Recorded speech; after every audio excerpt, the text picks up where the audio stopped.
This is one of my favorite episodes that I've done on the show so far.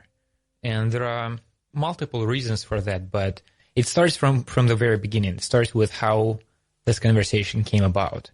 So what usually happens is I find something interesting online. There's an article or a book or a movie or something, and then I look into the author of this thing, and I get, maybe I listen to an interview or two of him or her, and then I get excited about the possibility of talking to that person. Then I need to look for their email address, and then if I find it, I need to write this awkward letter that I never am sure how to write, how to start even, whether it should be hi first name or dear first name. If the person has a PhD, I go with Dr. such and such, because I've read somewhere that's what you're supposed to do. It feels weird though. The dear part feels weird, and the doctor part feels weird as well. But I do that, and I make some sort of an appeal, some explanation for why it would make sense for us to talk, and I send that, and I never know whether I'm going to receive a response or not. So it starts off kind of awkward and sets a dynamic of like this interviewer-interviewee situation. This conversation is different. How this came about is I went to John Horgan's website, mindbodyproblems.com, which is where he posted his most recent book for free. So you can go and read the whole book there, illustrated by me, and very good book, just a very good book. So you should check it out. So I went to that site. What John did is he added a section to the site that's called discussion, where he posts reviews or emails that came from the readers. And there was an addition there, a recent addition to this section, which was a letter from this guy, this 70-something-year-old artist from Seattle, artist and school bus driver, David Poleski. He read the book, he liked it, he shared some thoughts on the subject matter of the book, which is the relationship between consciousness and the rest of this thing. And he also attached a painting of his, and I really liked the painting. And so I Googled his name, and I saw more art, more paintings and sculptures and music and little experimental videos, and I think maybe like a TV segment about, what do you call it, a gallery showing of his work. Then, I like the guy, but I thought of maybe doing an interview with him, but I didn't look for his email or anything. What I did is I posted a few of his paintings on Twitter, and I said that they make me think of Edward Hopper and René Magritte, but they also make me think like this dude, unlike Hopper or Magritte, is alive, like he's present now in this world, and he's somewhere in Seattle. He's probably reachable by Skype, and that's where I left it. And I thought, some days later I'll look for his email and whatnot. But I didn't have to do that, because what happened is John emailed me saying, hey, I'm not sure if you were serious about talking to that artist, but he would like to talk to you. And so that's how we connected. It wasn't, it's the old-fashioned way of meeting new people. It's like you share an acquaintance and interests, and so you make a connection. And apparently David listened to a conversation that John and I had that we titled, Theology of Communication, and he just wanted to be a part of that conversation. So this episode is, in a way, a continuation of that conversation that we started with John. And so we got connected over email through John and exchanged a few letters, and it became clear that there's a ton of shit that we can talk about. And then we had this conversation. So it lasts for 2.5 hours, and it's not that it doesn't have a topic. It has a topic, but it's difficult to name what the topic is. I mean, it's the human predicament. It's just this whole business of being alive and having a body and having a mind, and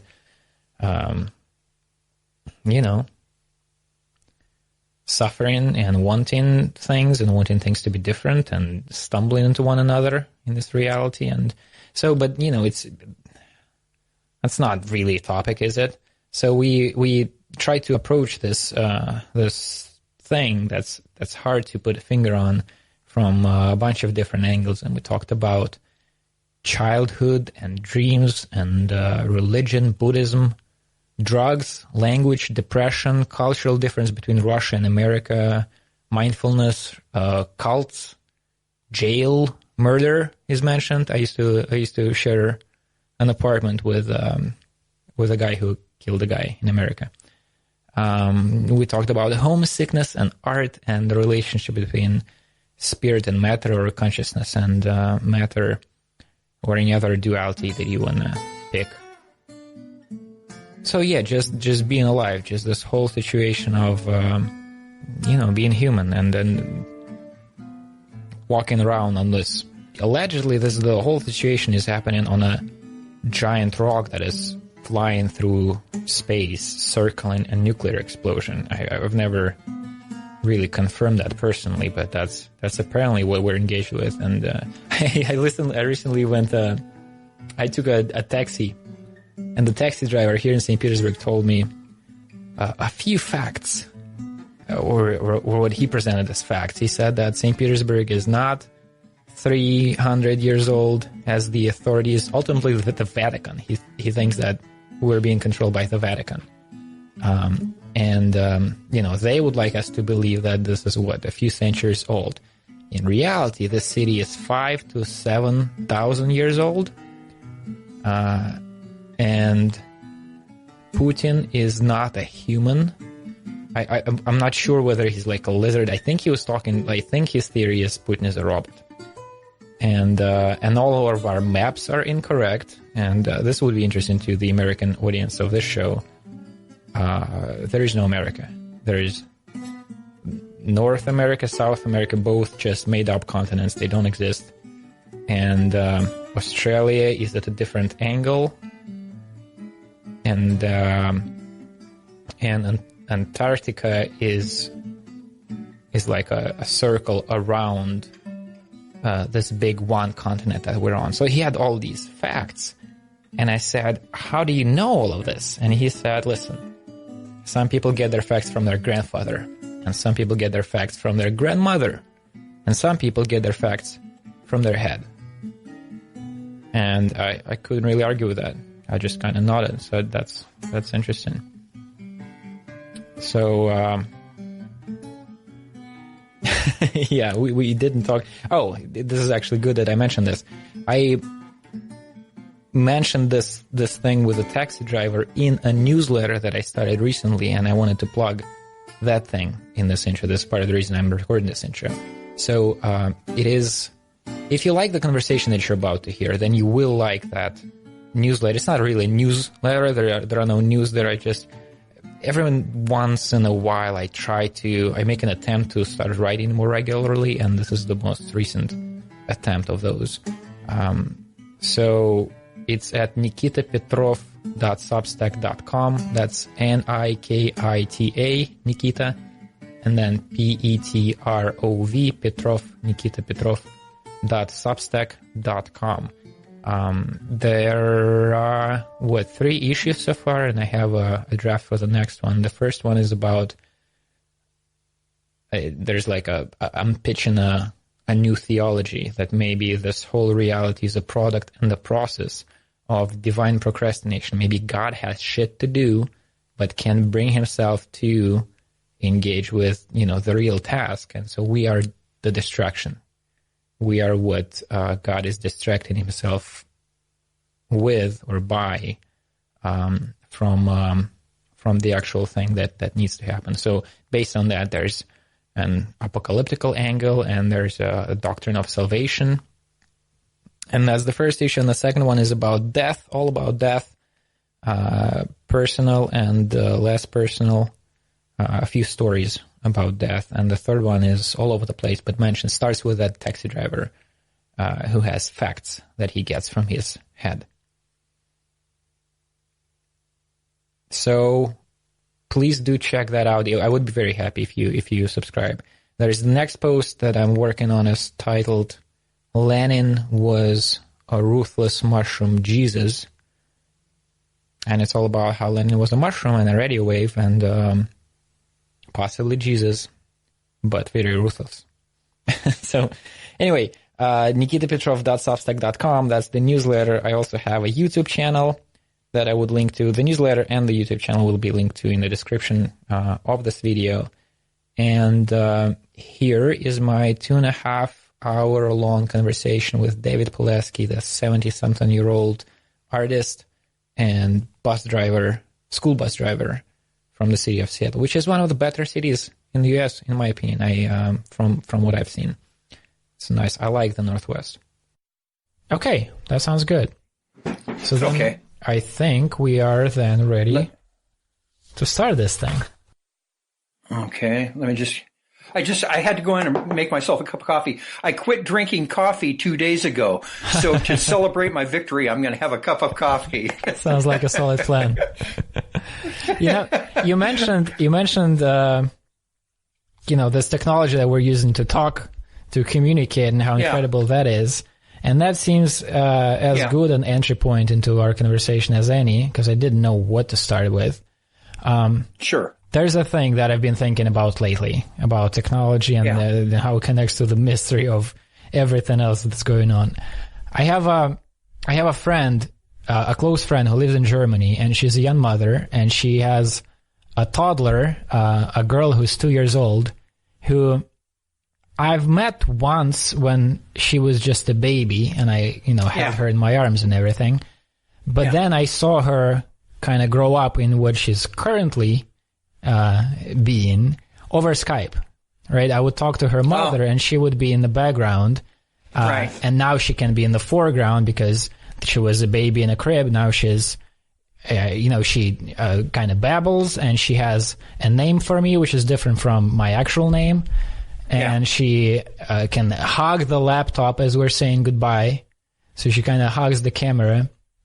And all throughout this time, I've been thinking, I'm very curious what it is, what is her experience, when she was a baby and she's just laying in a crib and she's just looking at the ceiling and making some noises. And what is her experience now, and what am I? And this little, portal, like she knows my voice. I'm a presence in her life. She can't even talk about me when I'm not there, but I'm not physically there. I'm something like, my current view of the situation is my kind of ontological status in her life is not far from some sort of a spirit or a demon or some, I'm not physically present, but I sometimes appear through a weird portal channel. That, of course, is, it's weird for me to think. It's weird to me when I think about it, but she is growing up with this technology. This is as weird as everything else in life for her. When was the last time you actually saw her in person? When she was a baby. It was like, I think maybe a year and a half ago. It will be interesting to see how she perceives you when she sees you again in person. That's right. Yeah. It's not dissimilar from when I was a kid and we got a television, and I was probably 7 years old when we got a television, and I guess that I didn't know. It's so natural to her that she wouldn't even question it, and what's going on inside of her is like impossible to say. It's just like growing up with any technology, I suppose, that those who have the technology in place as they are coming up simply take it for granted. Right. Just like, we could, like I alluded to earlier about the fact that I can turn on a tap and have water running into my house, and I still see that. Of course, I take it for granted, but when I sit and think about it, it's an amazing thing, really, to be able to, because like compared to people from the 1800s who had to go out to a well and fetch their water or use a hand pump of some kind to pump water, it's the same kind of thing. It's just a change in the level of technology. Yeah, but it also changes, like this experience, example with this little girl growing up with this technology. The thing that baffles me really is the communication aspect of it. Like it wasn't possible before for people to have this kind of relationship over distance. And for her, it's just a part of her world. And it's going to be different, I'm sure, when I've experienced it with, my friends when we're far apart and we talk over Skype and we feel like we're, very much in contact and we know each other and all of that. But then we meet after a long time of not seeing each other, and it's a different thing. It's suddenly there's a person who has a body, there's a physical presence, there's body language, there's all kinds of information that is not getting transported through this technology. And the balance of these things is just very, very interesting. I don't know, I'm kind of feeling that this high technology is in some sense bringing us back into a kind of magical reality that maybe hunter-gatherers used to occupy. Because again, for her, I am, if you just describe what it is, it's like some sort of a presence that appears out of nowhere without physically being there, but you can communicate with. It's talking to spirits or something like that. It is for you and I at our age. But again, I think that someone who is of that age, that young, and growing up with it, I don't think it's something that they will question in that same way that you and I can, having this technology be new to us. They will just take it for granted, and it will just be a thing, and it will be a different representation of the individual that I know. Manifest in a different way. Right. So, yeah, but it's hard to say. I mean, it's like,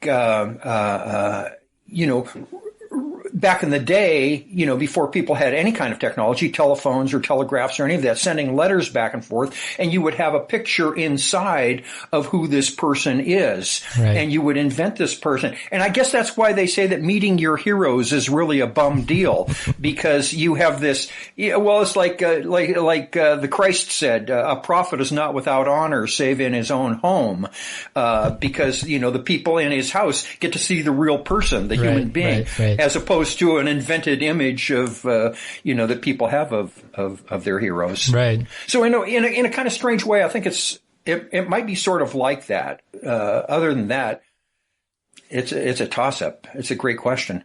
Yeah, it's interesting. I keep thinking about it also because I'm fascinated by childhood as an experience. What she's going through, what she's been through in these first 2 years of her life. And even trying to think back to my childhood, like I visited my hometown recently for like a few weeks and talked to my family, and I wanted to talk to find out some more things about my early childhood, which I don't remember, like the age that this girl is in now. Yeah. And this was such a weird experience for me because I was hoping to get a few pieces of puzzle, and instead I got the pieces of puzzle. More questions. Yeah, blank piece, like an empty space within the puzzle, which I know there should be a piece there. Which is, I talked to my mom, and she, like, I was born in 1988, which was not a good time economically for the country, and then 3 years later, that country just stopped existing. Yeah. So I'm technically, like, my passport says that I was born in Soviet Union. But I barely lived there. Right. And I tried to talk to my mom about this, the early years, and she couldn't really tell me anything because she doesn't quite remember the part of her life at that time of like raising children and starting a family, building a family. What she remembers is just trying to put the food on the table, right? Right. Just standing in lines, figuring out which line to go to. And so that was the empty piece within the puzzle. And then let me show you. I'm going to fetch a little picture that I brought back. Oh, excellent.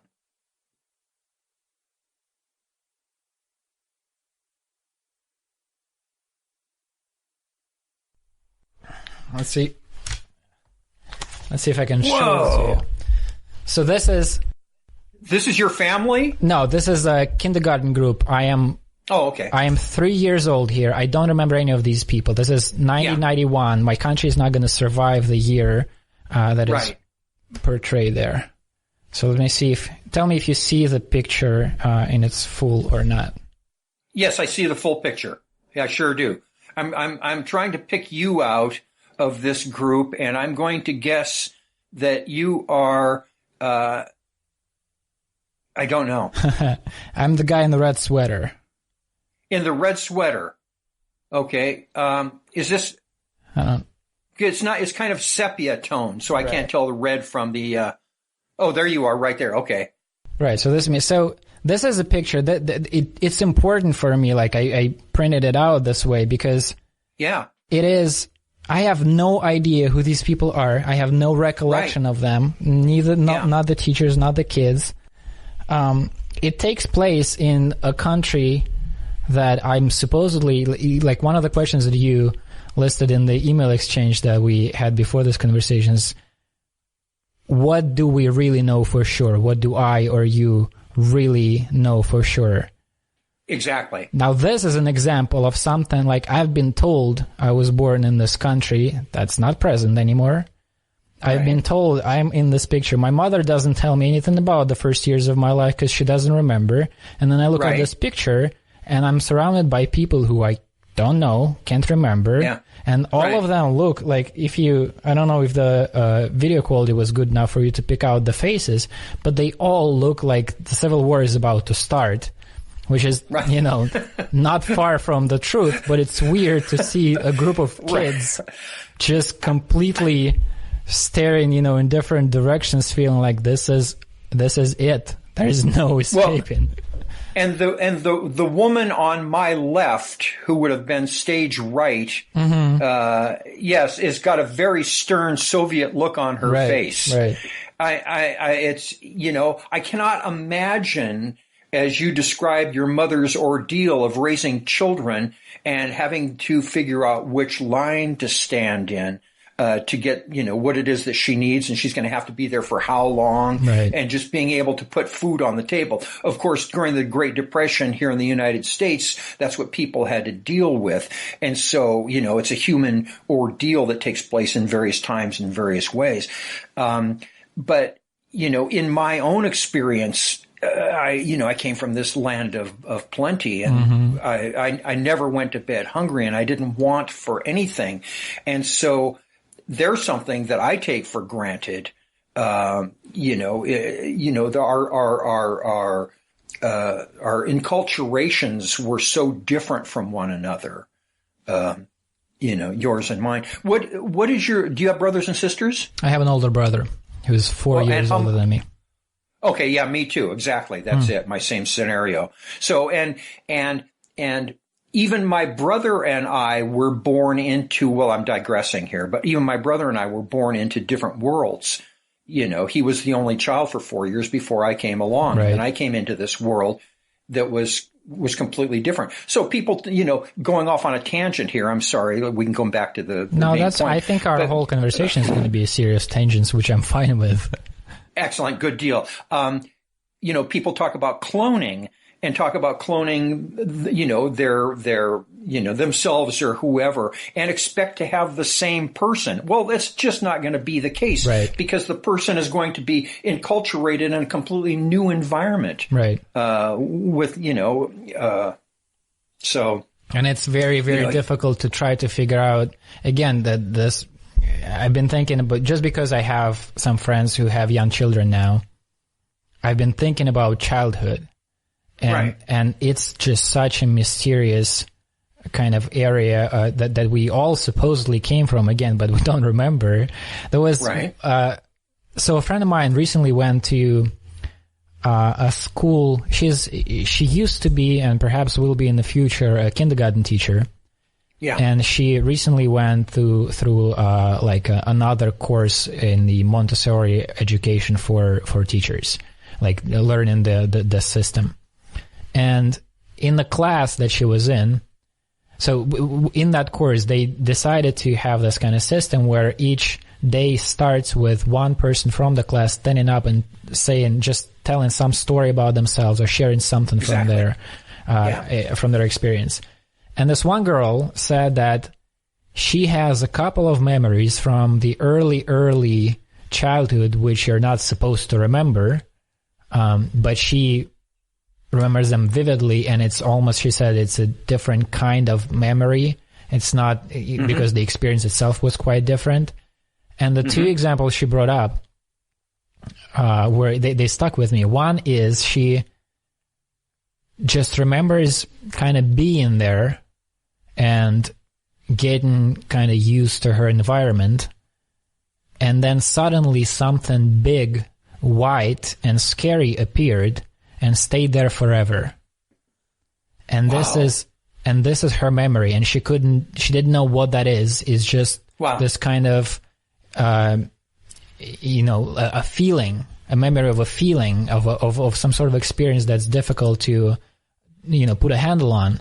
Then she talked to her mother, and they kind of pieced it together, and it turned out that most likely this white, scary thing that stayed there forever was a big teddy bear that they put in her crib. Oh, no kidding. Right? And how are you supposed to guess exactly that this is the experience of the baby in the crib? Exactly. And all the psychotherapy, years of psychotherapy you have to go through to get to that truth of what it was that overwhelmed you as a 2-year-old or a baby, I know. Well, and we all have, similar experiences probably that make up our inner selves that were traumatic in some sense, that we have no idea what they were, what they are. I often wonder about, you talk about, you having an older brother, and so do I. I sometimes wonder what it would have been like had my brother been a girl and she been my older sister. I think that the relationships and who I am as a person would have developed in entirely different ways. Absolutely, yeah. Had I had the feminine experience as opposed to my brother, the alpha male, whacking me on the top of the head with his cast iron ring that he used to wear on his fingers, I hear you, man. Yeah, hard to say. Or if I would have been an only child, or, then there's the old one about, if my mother hadn't married my father, would I still be me? Right. There's a Buddhist koan, which is supposedly, the legend has it, used to make people enlightened like this. Which is, the question is, I think it's like, what was your face before your father and your mother have met? Yeah, exactly. Yeah, what was it? Show me your original face. Right. Or what was your face before your parents were born? Yeah. Like that. Yeah, exactly. And I get it. And I get it. I understand. And sometimes even experientially what they're talking about and what that implies. So, and what the answer is. Would you be able to articulate that answer in some way? Maybe through art? How's that? No, as a matter of fact, it's, it's the Tao that can be spoken, isn't the real Tao. That's right. Yeah. So of course it can't be said. I can say words that will completely articulate the point, but of course it's wordless. God has no name. This articulation business, another, in the series of illustrations with young children, this little girl, that lives in Germany that I wave over Skype, when she was just a baby, she couldn't even lay on her stomach. The only thing she could do is just lay on her back and make weird noises and kind of randomly move her arms and feet. And there was this moment, her mom filmed her and sent me this little video. The mother entered the room and saw the baby trying to just make a syllable, basically. She's just laying on her back and saying something like "ga," "ga," and you can hear that it's not really like it's it seems like hard work. And it's not really coming together. Like she's just trying to make one kind of consistent noise, but you can hear that like sometimes saliva goes into her throat or something, and it fluctuates, and she's trying hard. And in the middle of it, it's like a 3-minute recording, and in the middle of it, she sighs. She, keeps making this noise, and then she goes, and then she continues. And sounds like me. Right. And then she continues to try to say this thing. And then her mother approaches her, and, she's just delighted by this, cute little spectacle she's observing. And she goes, "Hey, Neil, what are you talking about there?" And the little girl kind of looks at her and she's startled. And I think of that experience. There's another thing. There's a thing I saw online where people posted videos of children laughing or crying with the pitch of their voice lowered. Mm-hmm. And so instead of a high, squeaky voice of a child, you hear this low sound. So they slow it down audially. It's not slowing down. It's just the pitch of the audio is decreased. So it's the deeper voice, but the duration of the recording is the same. Okay. And it's so weird to listen to, because if you listen to crying, like a baby crying, it sounds like agony in hell. It sounds like the existential suffering that you cannot imagine. And if you hear a baby laughing like that, it's the other way around. It's like Titans laughing or gods laughing, it sounds like.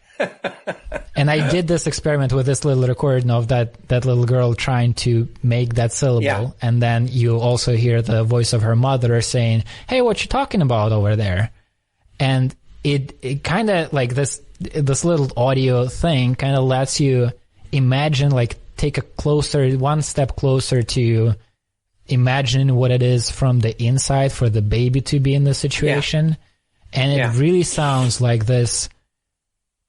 What is a baby doing when it's just making noises? She doesn't understand language, but she hears people talking, and she knows she probably senses there's meaning to it, although she doesn't know the word meaning, but there's some sort of an experience, and she's trying to emulate that. And she's just trying to articulate something, to express something. And it's such hard work. And then this giant appears and just makes a whole bunch of words, strings them together in a quick sentence. Or somebody puts a teddy bear in their crib. Right. It freaks them out entirely. And you're supposed to deal with that. And that's what we've all, dealt with and been dealing with and are still dealing with in a different way now. Absolutely. Well, number one, it's amazing that we can make these guttural utterances that have some consensual meaning, that attempt to articulate some experience, that we can't do any other way. There was something that I read a couple of years ago. It was a study that was done, or there was somebody who had deciphered the various ways that babies cry, and specifically what they had interpreted them, and specifically what those cries or gurgles or, whatever happened to mean, what the baby's trying to express. They had come up with it. And I forget, it was on a podcast or something that I heard a couple of years ago, and it sounded completely legitimate and possibly even accurate, but I haven't heard anything more about it since. So I suppose you could Google it. So there's like a little dictionary of exactly a child makes. I've heard somewhere as well that pretty early on, before not even words, but before even a child starts babbling in kind of its own language, even before then, you see regional differences. So like the small noises that a baby makes differ depending on whether they live in Germany or Russia or America. There's like almost like an accent or something going on within those very early utterances. Yeah. It's amazing. Well, the whole thing is amazing, but this is just a subset of all of the things that are amazing, that language, that babies, learn how to speak. Mm-hmm. And what kills me is that there are little kids in Russia walking around speaking Russian. Right. And I haven't a clue as to what they're saying, but they're saying something, and they're expressing the human experience, just as little American babies are babbling in English and expressing the human experience in English. And it's, there's a common thread. Yeah, I wonder about the differences sometimes, because the languages are different, and yes, exactly. when you speak, like I wonder if the language itself can be seen as some sort of a meta message, like whether the structure of the language and how it works is expressing something that the different language might be expressing somewhat differently. So, I mean, there are some words that exist in Russian that don't exist in English, and the other way around. Exactly. Or there are structures like in Russian, you don't say "I need," you say "it is needed." Oh, really? And there's no personal pronoun. Right. I'm trying to think. Yeah, like "it is needed for me" is what you say. Really? Right, so there are just more. There are cases like you can say "I want" or "it is wanting for me," kind of in Russian. Both are possible, but there are more of these structures that are impersonal in Russian than in English. And in that case, like "I want" or "it is wanted," is one used in a more formal setting and the other in a more informal setting? No, I don't think that's it. I think it's like if you say "I want," I think it's a more kind of a powerful statement, like "I want this." While when you say the other one, it's more like you're kind of picking up what is happening. You're like listening to yourself and noticing that something that is a desire is there.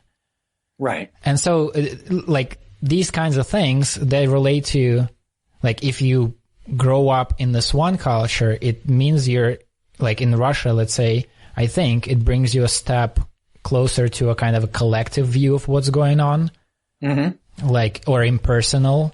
While the English thing makes you more. Another example is something that when you learn English as a Russian, you usually get confused at the early stages. Are sentences like "it is raining." Yeah. Because what is it? Yeah, what they talking about? What is raining? Right. What's exactly? Well, that's interesting that you talk about the differences in Russian. And I suppose specifically in the former Soviet Union, where the collective is the fundamental kind of structure, and in America, it's the individual that is hailed and celebrated. So we would be more likely to say "I want" or "I need" or this. And in your case, it's a cultural difference. It seems to me, I'm just guessing at this, but "it is needed" or "it wants" or "it is wanted."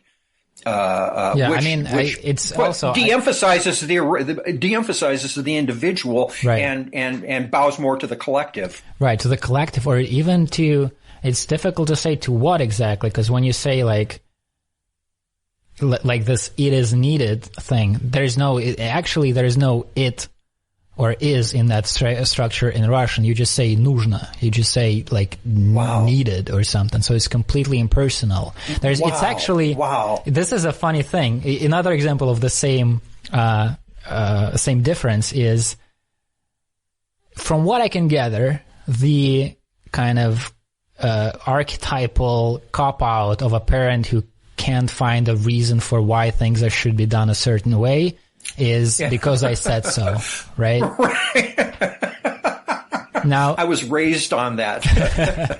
Now, in Russian, the equivalent of that is like a fixed phrase, which literally says, because there is such a word as must or needs, нужно or надо. Нужно. So it is in one case, the parent is appealing to his own personal authority because I said so. In the other, the parent appeals to just, I don't even know what, just, there's a word for that. Sometimes you just need to do things. And my argument for that is, well, there's a word for it, so there must be things that need to be done. And that's one of them. Well, in America, we say, well, you know what they say. Right. This nebulous they. I've always claimed to be them, and that I didn't actually even say that. So knock it off. Well, yeah. Well, and the same kind of thing. You know what they say, and so it's and Nuzhna or whatever it is, just because it's a given, and you don't even question it. It's a given. Right. And by some authority, some nebulous authority that transcends even your parent. So we must obey this, and we must do this. That's right. Yeah. This is, I'm trying to think of it's funny, you and I both listed a whole bunch of things that we might want to talk about. And I have notes here, and I'm trying to figure out, it is, on the one hand, it seems completely all over the place. And on the other hand, those things are all connected in some weird way, and they seem like, of course, pathways to the same thing that you try to show me about the faith. And I think that's true. I think that they are all connected, and they do all lead to this, the thing that can't be spoken. And I think that that's what both you and I are ultimately all about, and understanding or attaining or comprehending or whatever it is that you want to say. And that's that nameless thing that is going to ultimately bring us to a place of resolution of some kind, personal resolution or human resolution, or some sense of certainty or relaxation or peace or love or connection, all of those things, and so, and I think that we think, as individuals and collectively, for those who are on the so-called spiritual path, that thing, if we achieve that thing, then everything will be well, and that we'll be able to realize and ultimately manifest love. Ultimately, I think that that's what it's all about in the end. But all of these things that we've already talked about, how we're enculturated, and the families that we're born into, and the struggles, economic and social, that we need to contend with as we are becoming enculturated and mature, are things that either lead us in that direction or take us away from it, depending on blind luck, really. I mean, like I said earlier, I didn't have all of those when I was growing up. I never went to bed hungry. Yeah, and I didn't want. I was not aware of the difficulties that my parents were going through to put the food on the table. Right. Yeah, and I don't think children do ultimately. I mean, you always hear people talking about, well, my family was dirt poor, but we kids didn't realize it. And of course not. Of course not. Kids live in a completely different universe, and I think that maybe that the path that I'm on is trying to realize some of that carefree kind of attitude of being young again, of not having to worry, of letting go to the universe, of saying yes to everything and letting it be as it is, to be able to accept everything exactly as it is, in an effort to achieve some of that. Become again as little children, as Jesus of Nazareth said, and I think that's kind of what he was talking about in a way. Do you know what your earliest memories are? What are your experience or a sense, like a feeling of childhood? What was that like? Yes, but before I go there, let me tell you that I saw a thing on TV a couple of years ago about people who have memories, who can recall absolutely everything about their entire life. You can give them a date and they can go back into that day and look around in the environment in which they found themselves and say, yeah, this is what happened on that day. And they can recall everything in complete detail.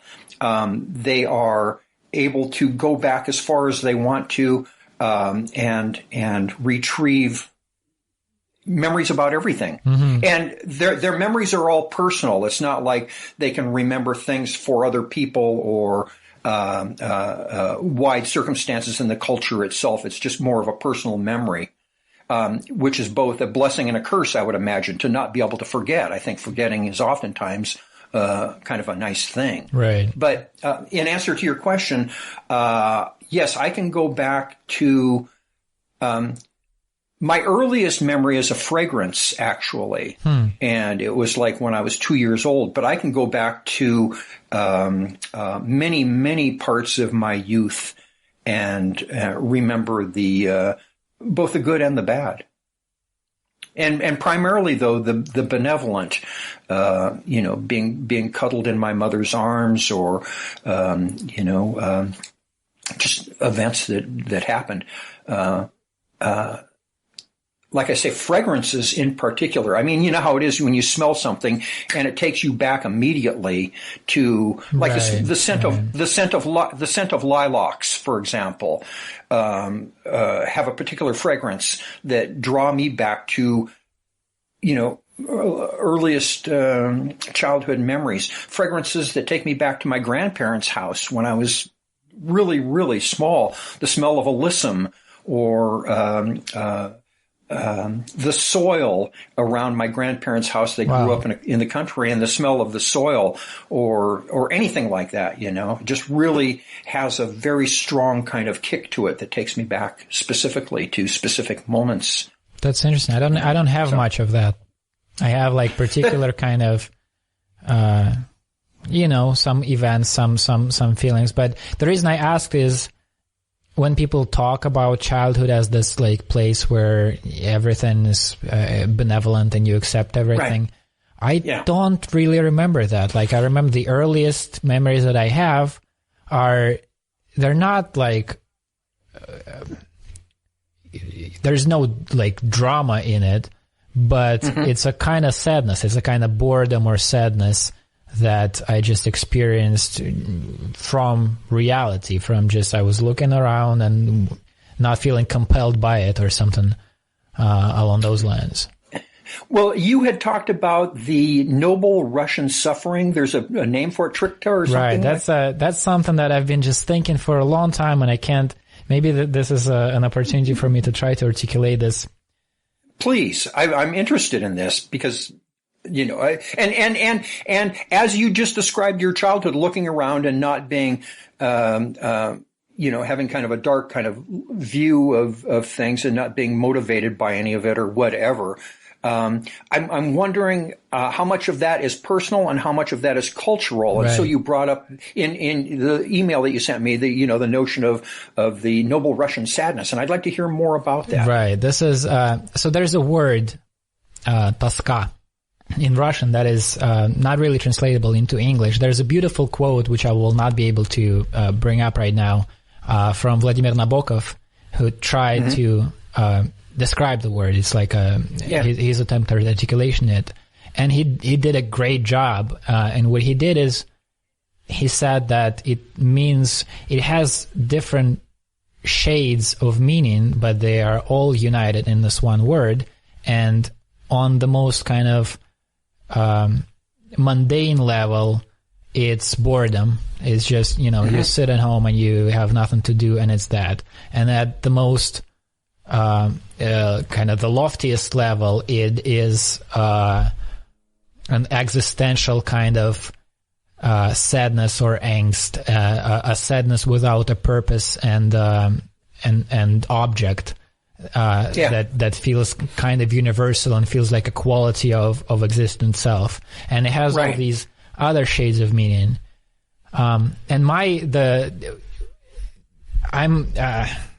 It's kind of like I have an idea that I've been thinking about for a couple of years at least, that I haven't been able to approach or express properly that is connected to that word and connected to that idea of languages being different and that having some sort of a meaning.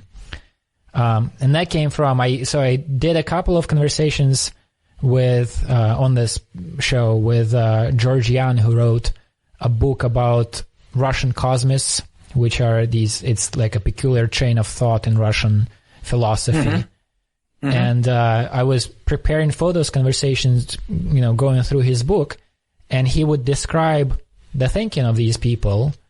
It's a book written in English, and he, every now and again, he would put next to the English translation of some key concept, he would put the Russian words in italics, in English, in transliterated.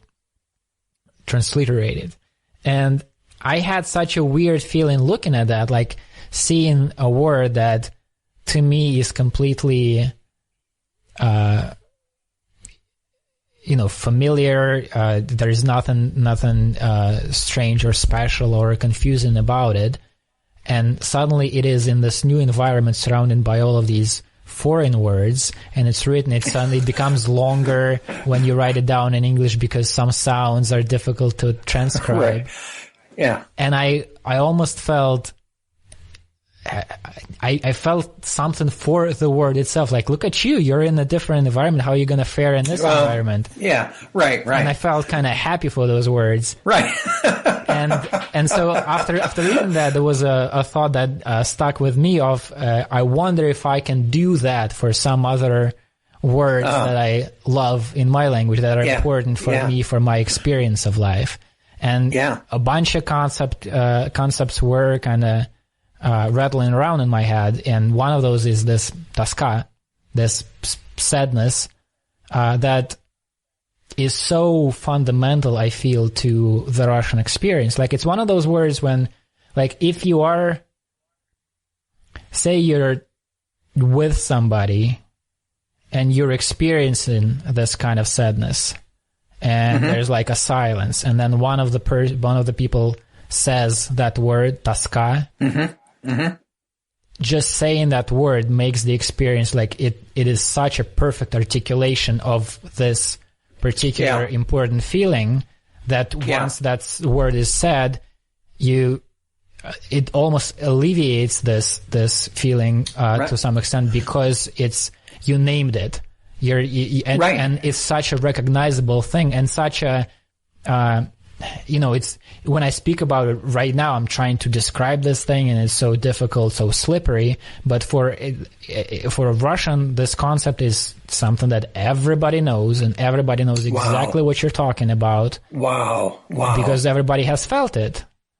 Right? And it's probably something that we all feel. Probably Americans have that feeling too, the experience, but not a name for it. One of the things that occurred to me while you were speaking was that to be able to say it and articulate it and have somebody else understand that. That's right.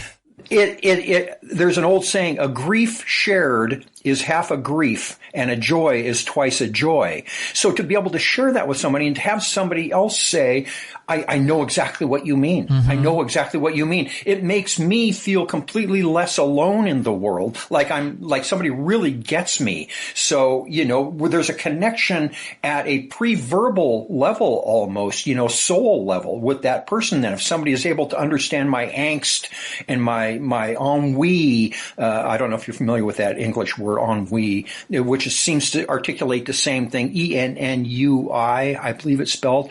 But at any rate, it is exactly, I think, what it is that you're talking about. In that quote from Nabokov, he uses that word, and I always went over that word thinking this is some weird thing that's probably from French or something. Look it up. You'll enjoy it. It seems to articulate exactly the same thing. But at the same time, I mean, Buddhists would call that dukkha. Right. And Jesus would have said, we all fall short of the glory of God. We're all sinners. And so there's this dissatisfaction. There's this feeling of something is just quite not right, But then I've also heard this old Christian bromide, this old saying that says suffering is the first grace.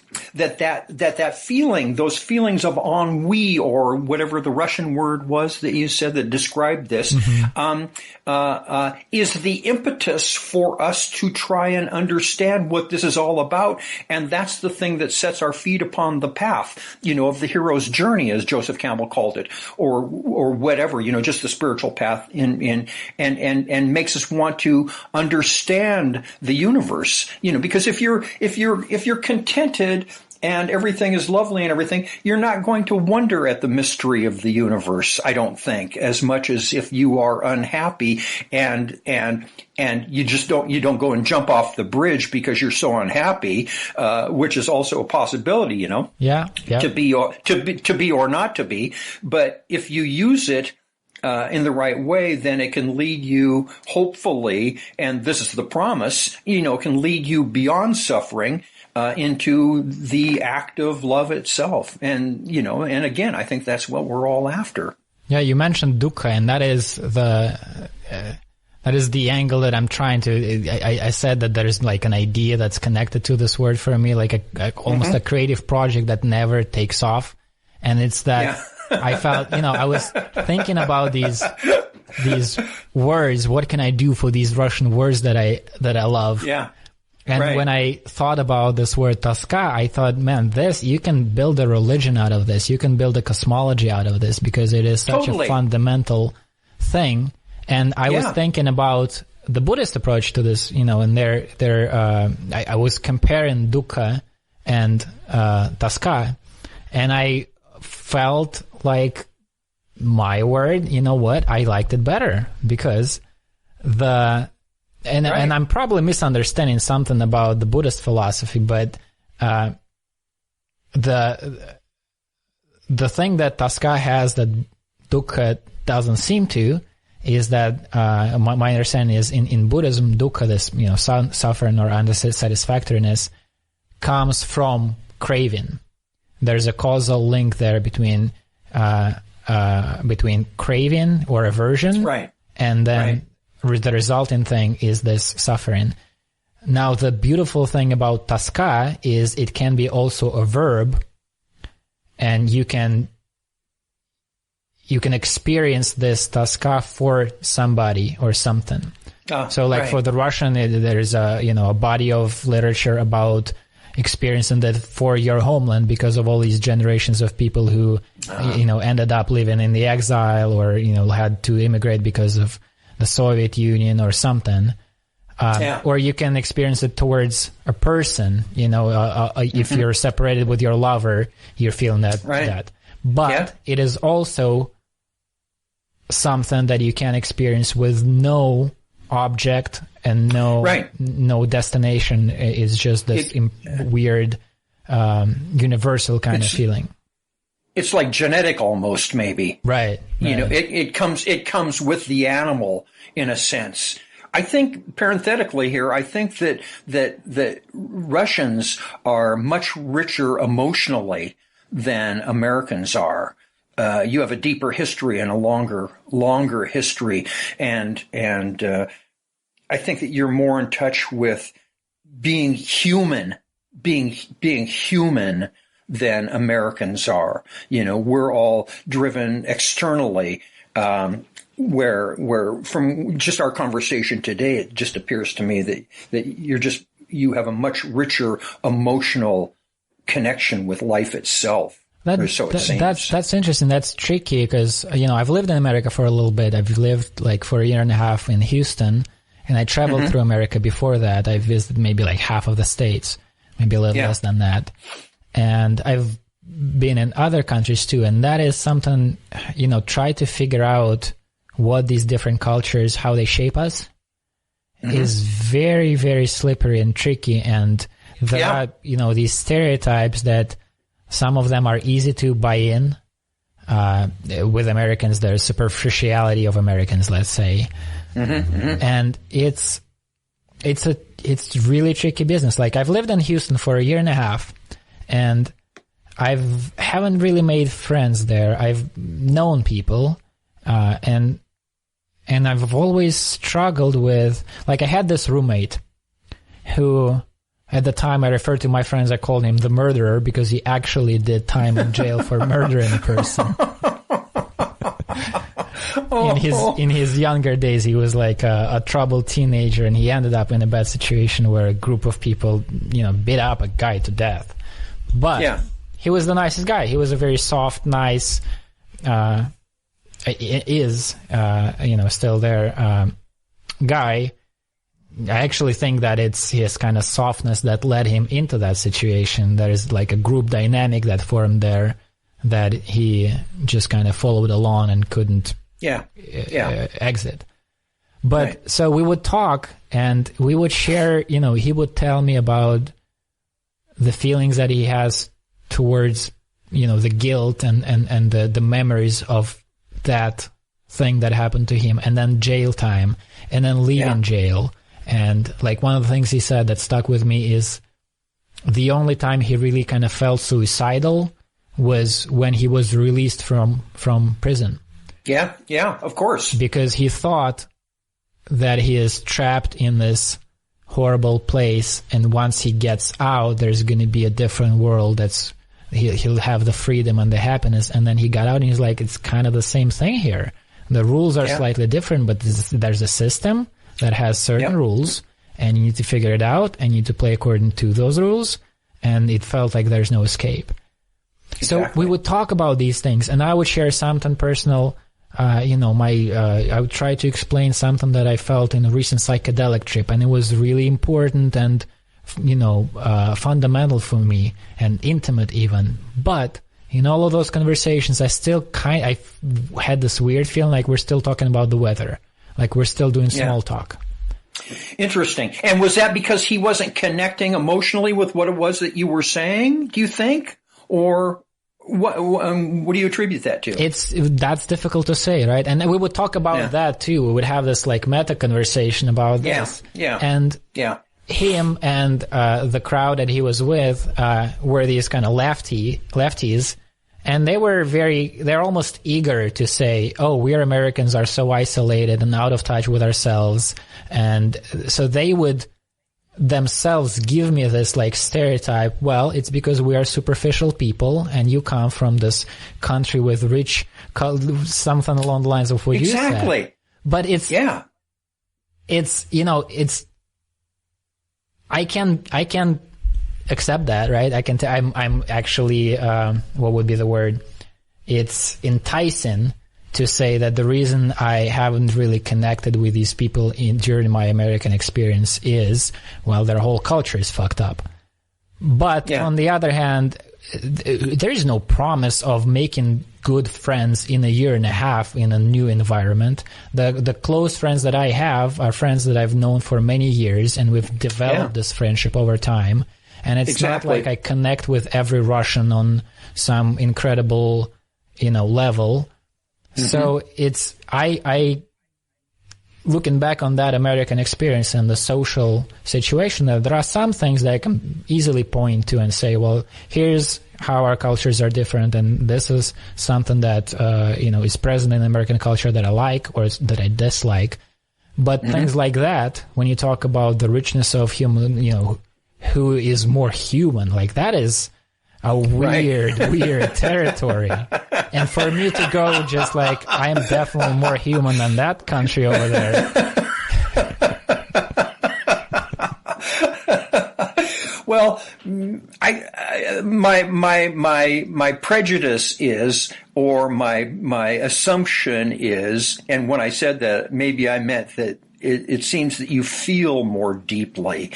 It's like my image of people from France, or Parisians in particular, I guess, that they're more involved in the notion of life itself. And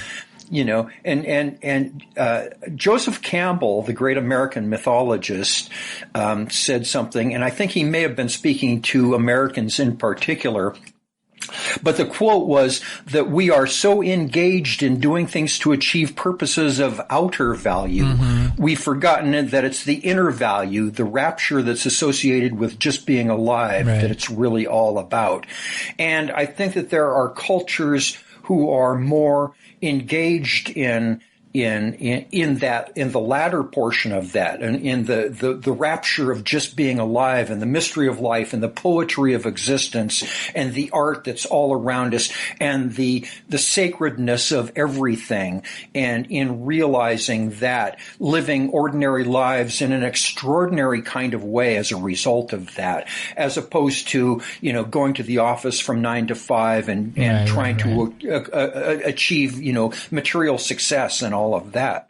And of course, that's just an attempt to fill the void too. The ennui, the sacred Russian sadness. I think that we're all born with this emptiness. There's a hole in all of us, and we explain it in different ways. Oh, I didn't get enough education, or my parents weren't the right parents, or I'm gay, or I don't have the right partner, I don't have the right job, I don't have enough, I don't have two cars, or whatever, And I think that we all feel that sense of emptiness. And again, it goes back to the ennui or the noble Russian suffering, that we all have this as human beings. And for me, the answer is to transcend the notion of individuality and find out who I really am deep inside, that that I was talking about before, that nameless thing. And we can talk about that if we want, and what that thing is, and all of that. Let's try. Yeah. Is there? You mentioned there was I don't know if I'm kind of trying to guess at random, but in one of the emails you said that there was an LSD trip that altered the course of your life. Oh. Is that related? Yeah. Yes. There were two events. There was the LSD trip when I was I think 18 years old. I was home on leave from the Navy, and I ran into an old friend of mine. And talk about the wrong set and setting. It was a rainy October night, and I was with he and two of his friends who had both just broken out of prison. Oh wow! And so it was a strange vibe. But we were smoking hash and grass, and we ate some speed, and then he convinced me that I needed to try this LSD stuff. And now here's a young hypochondriacal neurotic 19-year-old, under the peer pressure to ingest this substance that of course I had heard about because I'm a child of the 60s, right. But nevertheless, my grasp on reality, being an artist, I have something of a non-linear personality, so I'm kind of, shaky at best in my grounding in physical reality. So I did this stuff, and it wasn't a bad trip at all. But it was such an overwhelming experience that I had no intellectual framework to hang it on. I remember at one point in my trip, it was as if I was walking up the wall of a cave. I was inside a cave, and maybe it was Plato's cave, I don't know. But I was walking up the inside of a cave, and there was a hole in the ceiling. And I knew that if I stepped into that hole, I would disappear and never come back again. So I walked around the hole and walked down the other side of the cave. And my descent from the trip was really hard. I mean, I remember this guy had a shag rug on his floor, and I remember holding on to the shag rug to try and keep myself grounded, and yet I would take off again, and go off on another adventure. But at any rate, so it wasn't a bad trip, but it was just such an overwhelming psychological experience that transcended the bounds of my ordinary reality. And so I was, and being neurotic anyway, it caused me great concern because I went to my duty station in the Navy, my next duty station, and the first thing they did was take me into this little room and showed me this film about how if you ever take this evil substance, LSD, you're going to have the dreaded flashback, you're going to go crazy. And not only that, but if you ever have children, they're all going to have like 6 eyes and 9 rows of teeth, and because you're breaking all your chromosomes and all this. And I believed it. I didn't know what else to think. And so here was the authority telling me, that this is what's going to happen to you. So I feared for my sanity for many years. as a result of it. And it wasn't until some years ago that I read Jay Stevens' book, Storming Heaven, which is a history of LSD and the 60s and what it all meant and what it all talked about. A wonderful, wonderful book that I cannot recommend highly enough. Just incredibly well-researched, well-written. It's a page-turner. It's just really, really a wonderful book to read. But it wasn't until I read that I really helped me to incorporate, my experience into what it all meant and what it all was. I didn't realize that it was supposed to open you up to an experience of the divine, and that at its best, that's what it did. I realize that now, and my subsequent psychedelic experiences have been all kind of with that goal in mind, is a deeper understanding of the mystical connection that we have to the universe and all of that. So, but yeah, that was a life-changing event. And how did it change your life? Like, what was it effect in the course of your life, in the trajectory? Well, just in that it caused me to wonder at the nature of reality, just like a lucid dream. When you come back from a lucid dream, I'm forced to ask the question, if I'm able to create a reality in my mind that is not only every bit as real as our so-called consensual reality, but even more real, that colors are brighter, all of my senses are perfectly intact, and I can levitate at will, which is incredible. If I'm able to do that inside of my head, then what does that say about the reality in which we find ourselves? The same thing with the LSD trip. It was, what is this? So it all seemed kind of tentative to me, that there was no solid ground for me to stand on. I felt like, for much of my adult life, I have felt like a man on roller skates in an earthquake. I've got no solid ground to stand on. And as I just alluded to you in one of our communications before we started doing this, that I'm called in so many directions. There are so many different people inside of me, all seemingly wanting different things. And so it's always in flux. Who I am always seems to be in flux. And so the whole search for me has been to find a place of solid ground on which I can stand, from which to live my life, and from which to really and genuinely love others and be loved in return. And so that's been the whole thing. And that is the thing that LSD engendered in me, was that uncertainty, and the feelings of uncertainty and the feelings of being in continual flux that have led me on the search for that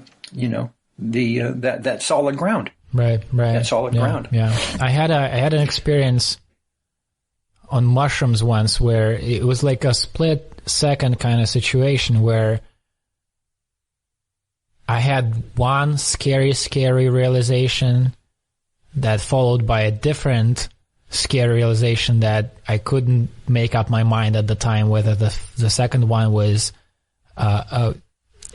like a way out of the previous fear or a thing that I should dread even more. Right, exactly. And the thing was, the first thing was, there was this moment which sometimes happens in psychedelic trips where there is just so much information, there's so much happening, and so, no handle on it. You're just experiencing so many things at the same time, and you don't know what to make of it, and there's just you're completely disoriented by the condition itself, by the human experience and all of these things that you see and hear, and they all come together, and thoughts are in there too, and there's no narrative to attach this to. And so that was just overwhelming. And the first scary thought was, which is common, what if this is forever? What if I'm going to be like that?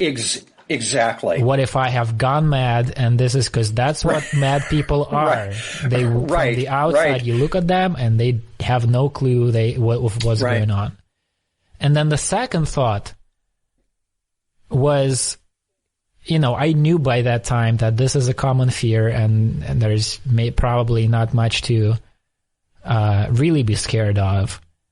And so I thought, well, this is going to be over. You've told yourself that before.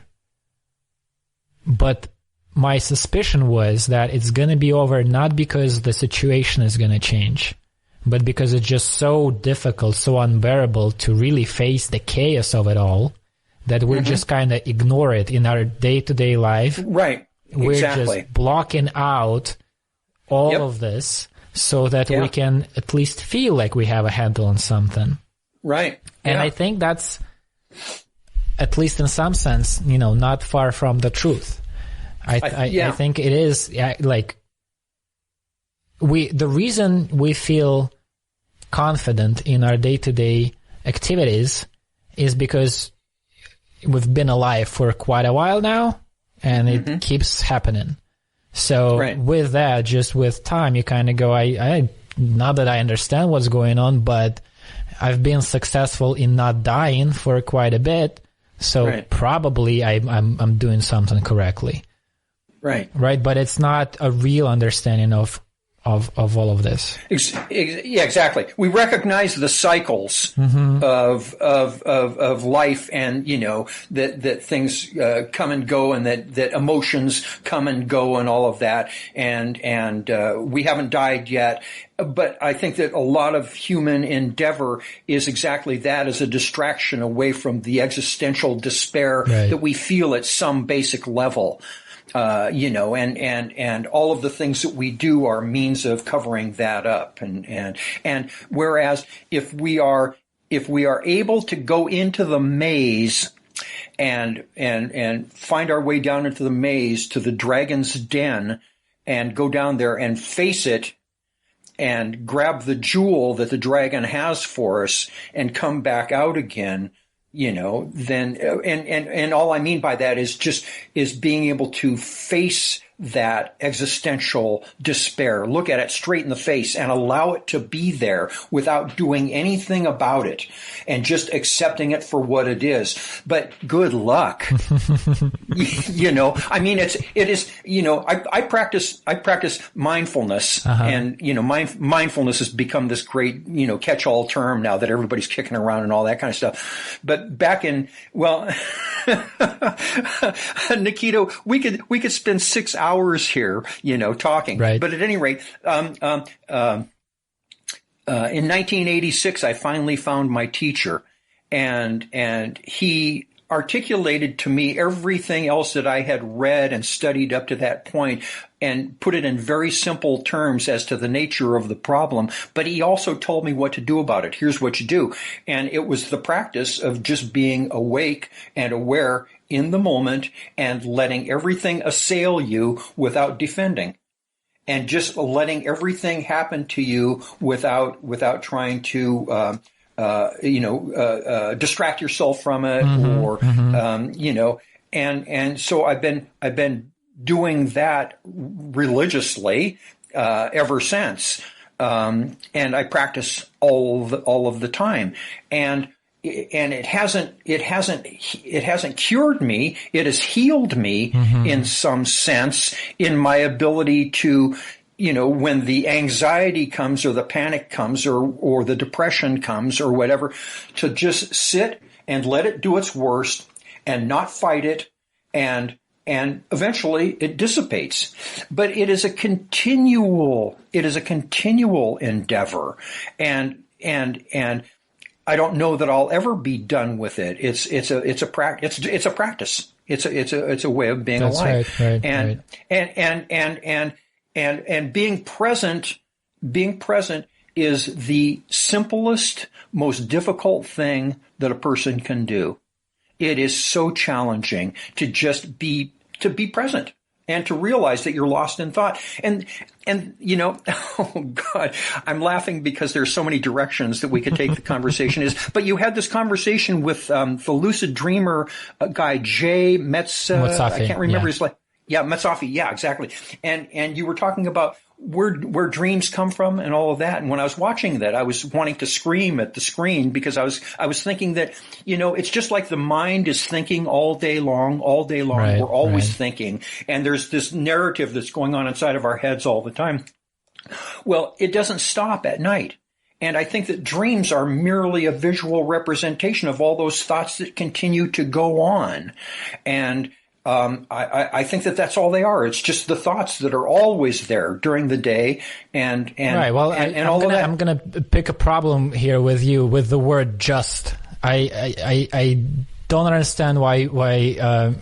I mean, it's not a real. We don't have a disagreement here, but with dreams, I'm always confused about how easily we dismiss dreams and just sleep generally, as if it's like people say something like, well, it's just the consequences of whatever was going on during the day. Right. But it's not just. You can say that about the waking life as well. That's also just the consequence of what happened yesterday.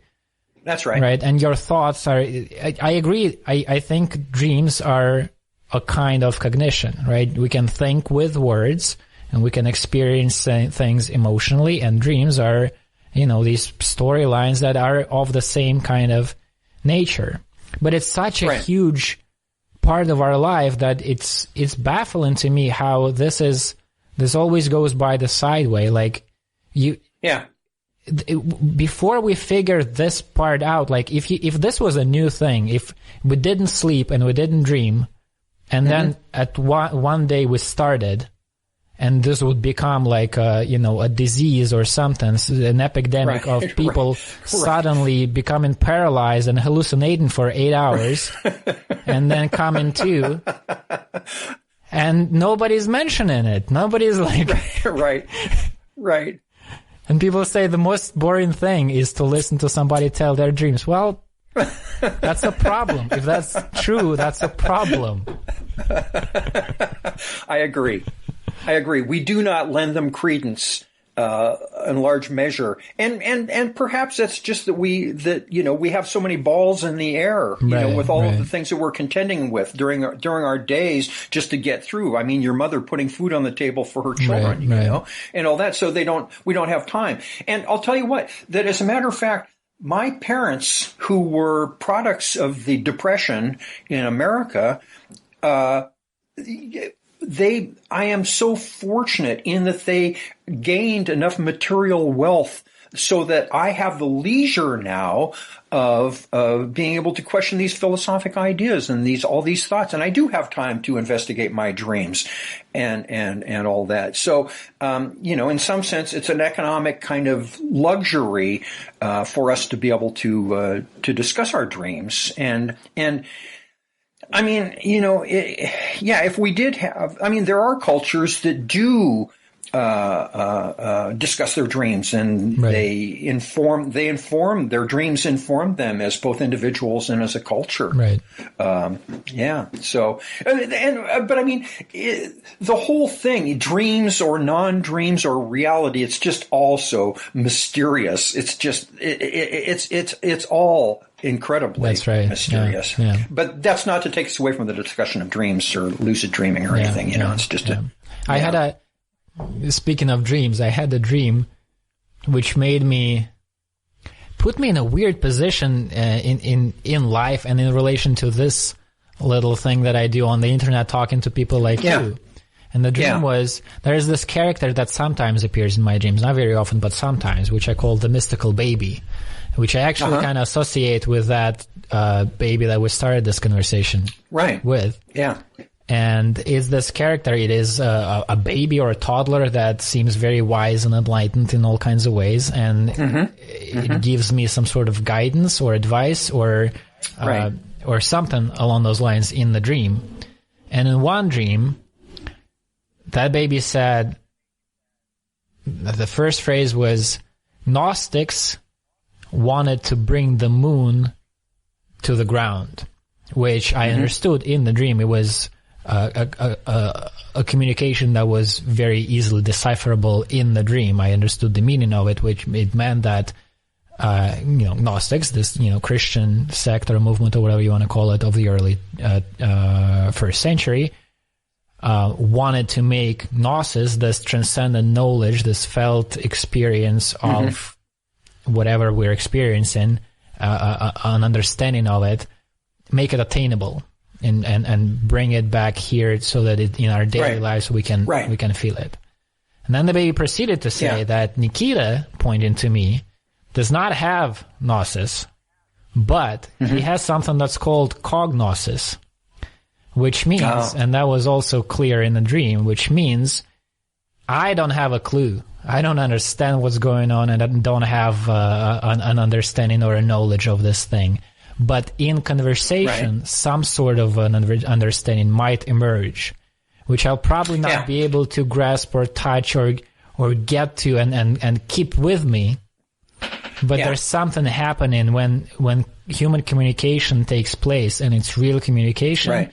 It somehow something is emerging from it that I can, hit my hands on or something. Yeah. And that's an example of, I don't understand how you could ignore that kind of, not that I have something to do with that experience, with that dream, but it is as important a piece of the puzzle or input about this whole experience that I'm in as anything else. When I wake up out of this, it's not like, well, I just saw something, some weird hallucination. It's an important event. Right. Who is you said you found a teacher. Is that related to that Indian trip that you mentioned? Oh, no, the Indian trip was... Let me tell you about the negative mystical experience, because that leads on the whole other, that's the thing that set me on the path, as a matter of fact. So in 1974, I'm sitting in my living room on the floor, beautiful summer day, and I'm designing this kinetic sculpture that I was going to build. And I was perfectly content, and it was a lovely day and everything. And all of a sudden, from out of nowhere, in a fraction of a second, it felt as if someone had snuck into my house and hit me on the back of the head with a baseball bat. There was this incredible physical pain, and in addition to that, it knocked.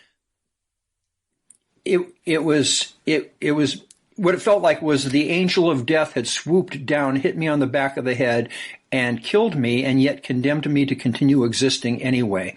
So there was this incredibly profound emptiness. And this terror that occurred as a result of that only intensified with time. It went on for a long, long time, and it was something that I didn't know how to deal with, and how am I going to extricate myself from this morass? And when you say a long time, are you talking hours or days or? Oh no, I'm talking days and weeks. I would, when I was able to finally fall asleep, I would wake up in the morning, and the feeling that I had was as if I had been stabbed in the psyche with an ice pick. It was a horrendous feeling, just tremendous emptiness. Everything that I was and could do had absolutely no meaning at all anymore. Everything was just complete existential emptiness. It was as if I was falling through an infinite void and feared splattering against an existential brick wall at some point. I tried to get out of this through thinking, but soon realized that the sensation that I had was one of complete worthlessness. And so how is a worthless person able to think a worthwhile thought to get out of it? It was a catch-22. It's like trying to lift yourself up by your own bootstraps. Right. Or it's like trying to call yourself on the telephone. You always get a busy signal. Right. And it eventually evolved into kind of a koan that I felt as if I was a key locked inside of a box.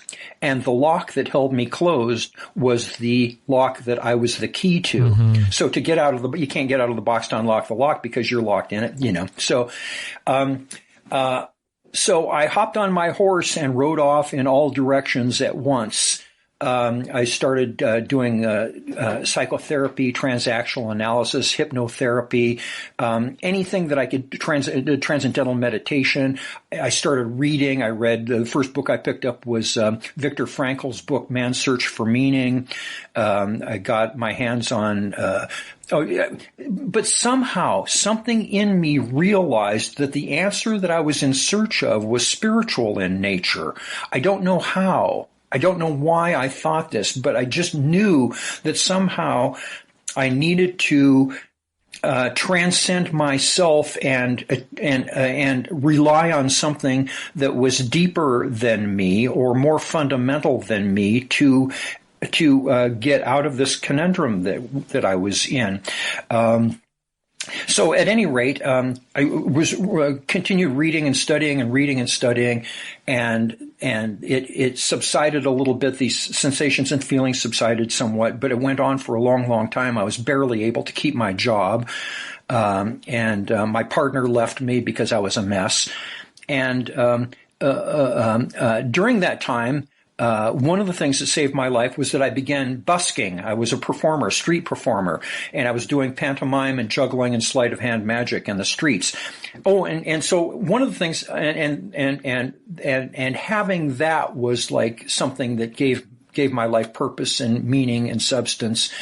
But there was a thing that was popular in America back in those days. It was a human potential movement called EST, E-S-T. I've heard about it, yeah. And yeah. So I went and did EST. Well, on the second weekend, I got kicked out of EST. But nevertheless, on the way home on the airplane, all of a sudden I had this incredible clarity.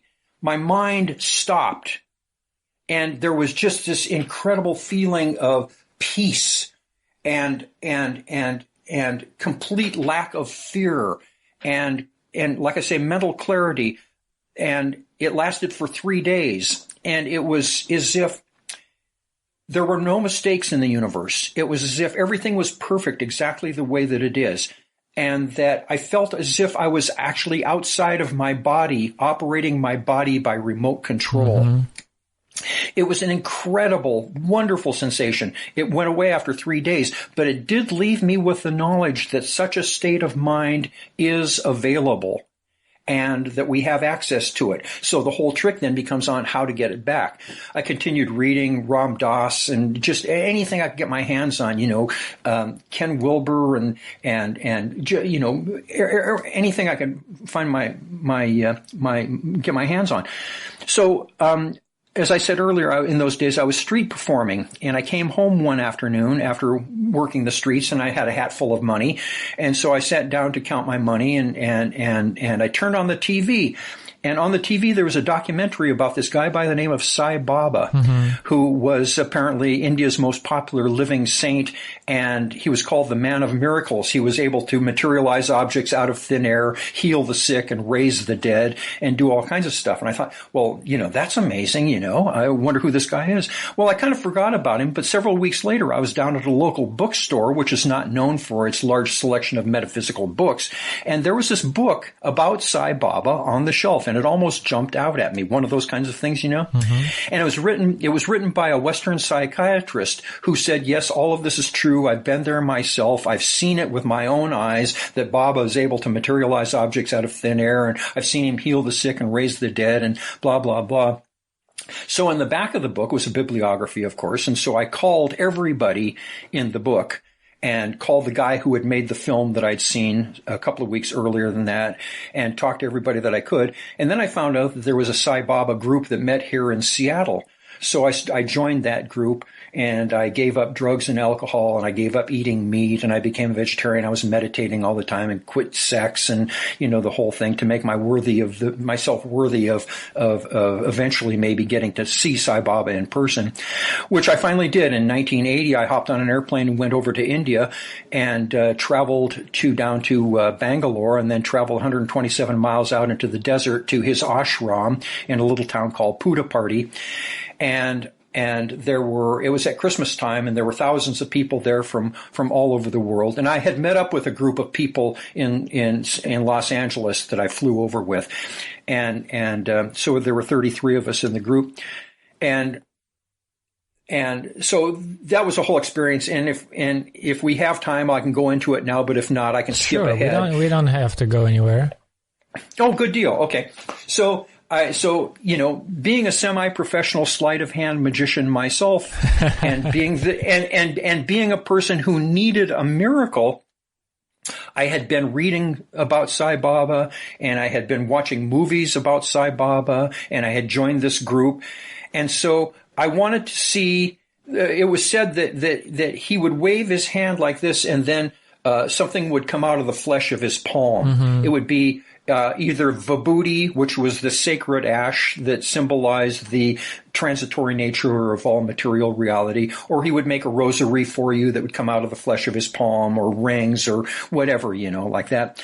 And so I wanted to be able to see the thing for myself, because if he was able to do this, then this guy would know something about the universe, right? That he was hep to the jive, basically. So here's a guy that I could listen to, and get and be healed.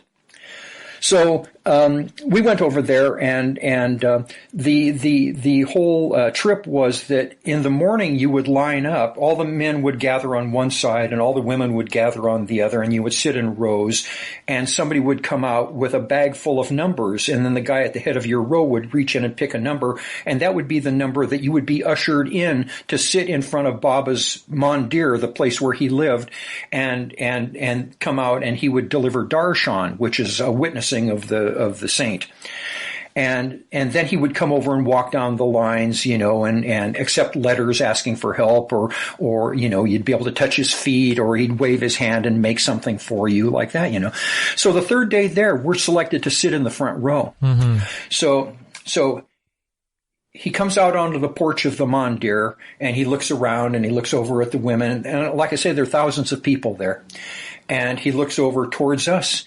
And he walks directly over to the group that I was in, sitting in the front row. Now, you have to understand that at this point, I am firmly convinced that this guy is equal to Jesus Christ. That this guy is directly from God, mm-hmm. is going to be able to heal me, is able to do all of these incredibly miraculous things. And so I'm like primed mm-hmm. for this experience. Mm-hmm. So he walks over to our group. So he's talking to a couple of people down from me, and he starts walking over toward me. And he comes over to me, and he looks me in the eyes. Here's Jesus Christ now, you have to understand, uh-huh. looking me in the eyes. And so he looks at me, and he says, yes. And he's asking me, what do I want? And I said, well, Baba, would you make some vibhuti for me? The sacred ash, the way of the hand. And he looks at me, and he says, yes. And so he goes like this, and he puts this little thing of ashes in my hand. And I'm like, how much better could it get than this, And I'm completely dumbfounded. And so he walks on to the next person, and then he invites my group in for the much coveted personal interview in his little interview room. So we all get up, and instead of finishing darshan and going over to see the women and all the rest of the people, he takes us directly into his interview room. So we're going into his little room. It's probably 15 by 15, and it's divided diagonally by gender, women on one side and men on the other. And then up in the corner, he's got his little throne where he sits, where he gives discourse. And so I'm the last one in, and everybody else is already seated and everything, and I'm the last one in, and I'm still looking at this vibhuti, for God's sakes, thinking, Jesus Christ has blessed me. And so I walk into the little interview room, and he's up in the corner, and I'm in back, and I'm saying to myself, oh man, I wish I could sit down in front, so I could actually see the thing come out of the flesh of his palm, because I wasn't fully convinced yet, even though he'd made me the vibhuti. Uh-huh. So I'm sitting there, thinking this very thought, and he looks up at me and points at me and says, you, come sit down in front with me. And so I raced up front. I sat down directly at his feet. He's like right here. And I'm right there. And so I'm holding his little brown foot in the palm of my hand. Now there's this thing in Hindu tradition called Padnamaskar, which if you touch the feet of a holy man, it removes all of your past karma. So here I am holding Sai Baba's feet in my little hand and rubbing them and stroking them, and everything. And so he starts talking and giving us discourse. Now I'm right there. I can see everything, and I'm just waiting for the thing to come out of his hand, so I can be, so it can be revealed to me. Right. And so he starts talking, and he says well, what is the nature of worry? And so I said, well, Baba, worry is like a catch-22. It's a cycle. It goes around in a circle. And he says, no. And so he pats me on the cheek and pinches my cheek, and he's giving me all this incredible attention. I can't even believe it, And so he keeps asking questions, and I'm answering them, and I'm answering them incorrectly. And so I'm saying, well, that shows you how much I know, and he's laughing at me, and we're just and I'm holding his foot in my hand and the whole thing, So then he's talking, and so I see him reach down in the cushion of his chair, and he takes something out, and then he's got these like little doilies or handkerchiefs on the arms of his chair, and he picks up the handkerchief with the thing in his hand, and he transfers it over to his other hand, and then he wipes his forehead like this and takes the handkerchief and lays it back down.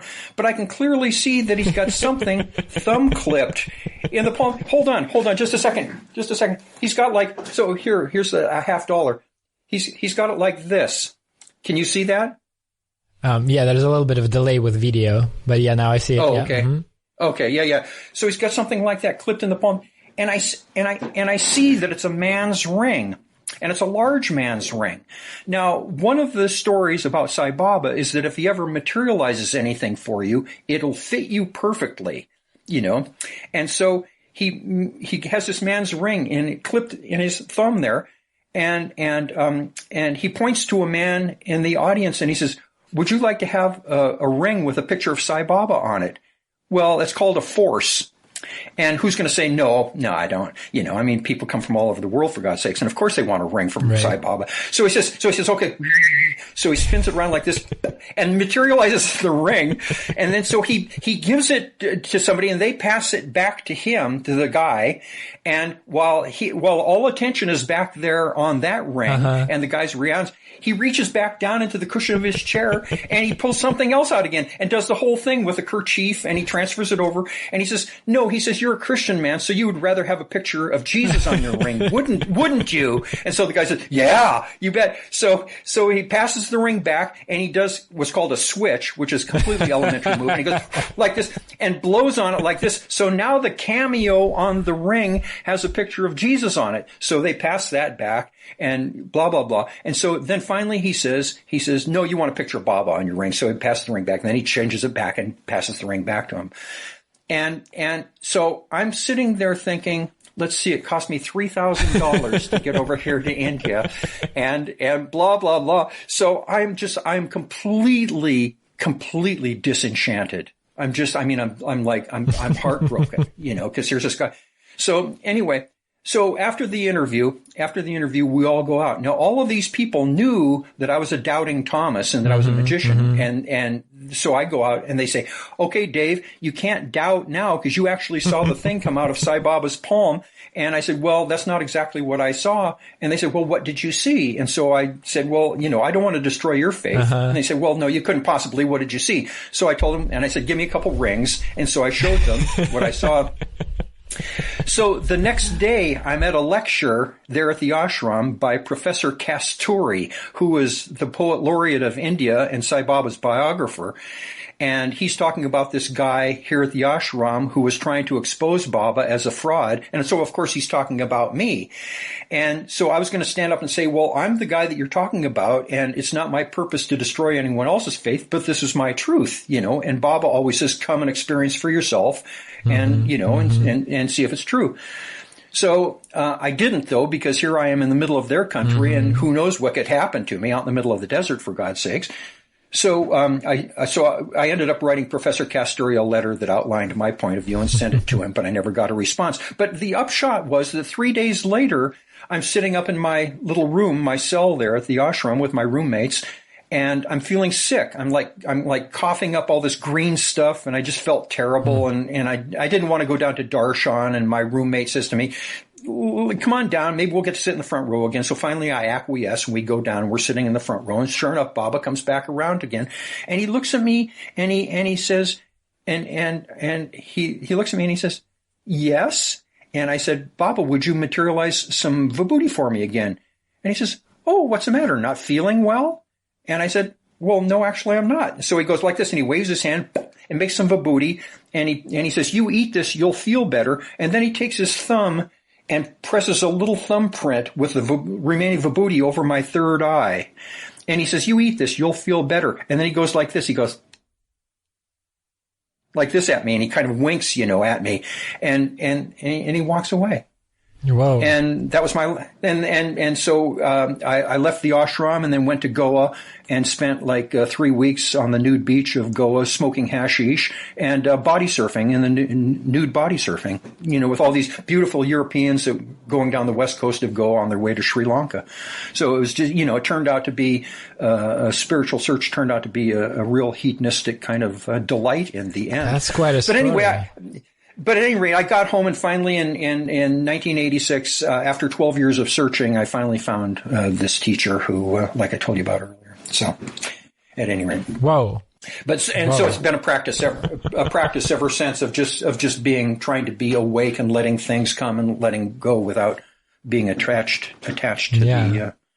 But like I said, good luck, I'm fascinated by these stories. I like stories about cults and these weird, situations and these people who put themselves in this position of a spiritual leader or whatever. There are two come to mind. One is just like a little anecdote from, there's a documentary called The Source Family. Have you seen that? Mm-hmm. I may have seen it like a few months ago, and I don't know if we're talking about the same one. So there's it's about this cult that formed in California, and it was led by a guy who legitimately was an interesting kind of person. He fought in the war, and he had a bunch of businesses, and I think he used to be a millionaire at some point, and then lost all of his money, and then got turned. Is this a guy who died with a hang glider in the end? That's right. Yeah. Yeah. Yes, I have seen that. Yes. So there's just a little kind of illustration of this dynamic that I found very compelling. So he, this grown man, and he looked kind of like almost like Moses, a beard and quite a presence, and he's had this whole life. A lot of experiences, and at some point he decided, I guess he got turned on to LSD or something, the counterculture that was happening at the time, and he started hanging out with young people, and somehow or other he decided to basically start a cult. They started a little restaurant that was also like all of the people who worked there were his followers, and he was their like a spiritual father or whatever. Yeah. And there's an interview with one of the followers who is still alive, and he's telling about his experience, and he talks about how he first appeared there, and he knew that there's this person. He didn't know much about him, but he somehow ended up like he entered the room where this leader, this father figure, was sitting on his throne or whatever. With his eyes closed, and he looked like a guru, and the guy says, I didn't know anything about gurus except that I heard that you're supposed to kiss their feet. Right. And so that's what I proceeded to do. I just approached him and kneeled and kissed his feet. And the guy was just sitting there quietly, silently, and when this kid arrived and kissed his feet, he opened his eyes and said, "Far fucking out." And that's such a beautiful illustration of like he built this thing, right? He created this situation. Yeah, right. And then he finds himself in the middle of it, and people are actually kissing his feet without him even telling them to do that. Right. Yeah. It's such a... And the other thing, there's also a movie called, it's called Kumare. Have you heard about this one? No, I haven't. That's also an interesting kind of story. It's this guy, I think he's from LA or something like that, but he's Indian by descent. And he set out to kind of make fun of this whole thing of people who are so gullible they'll accept whoever is their teacher. Yeah. And so he adopted a fake Indian accent, and he asked two pretty girls that he knew to be his entourage and, bow to him and show to everybody else that he is this great spiritual teacher. And very quickly, a group formed around him of people who were looking for this. And, it started as a fun joke for him, but then he realized, shit, there are all these people around me who actually have problems. And who actually responsibility, right? And so, what do I do now? And they're opening up to him, and they're telling him, about their relationships or psychological issues or whatever. And so he found himself in this situation. He got more than he bargained for. Yeah. And there are many, or at least like several recordings in this documentary of these lectures. So people gather to listen to him.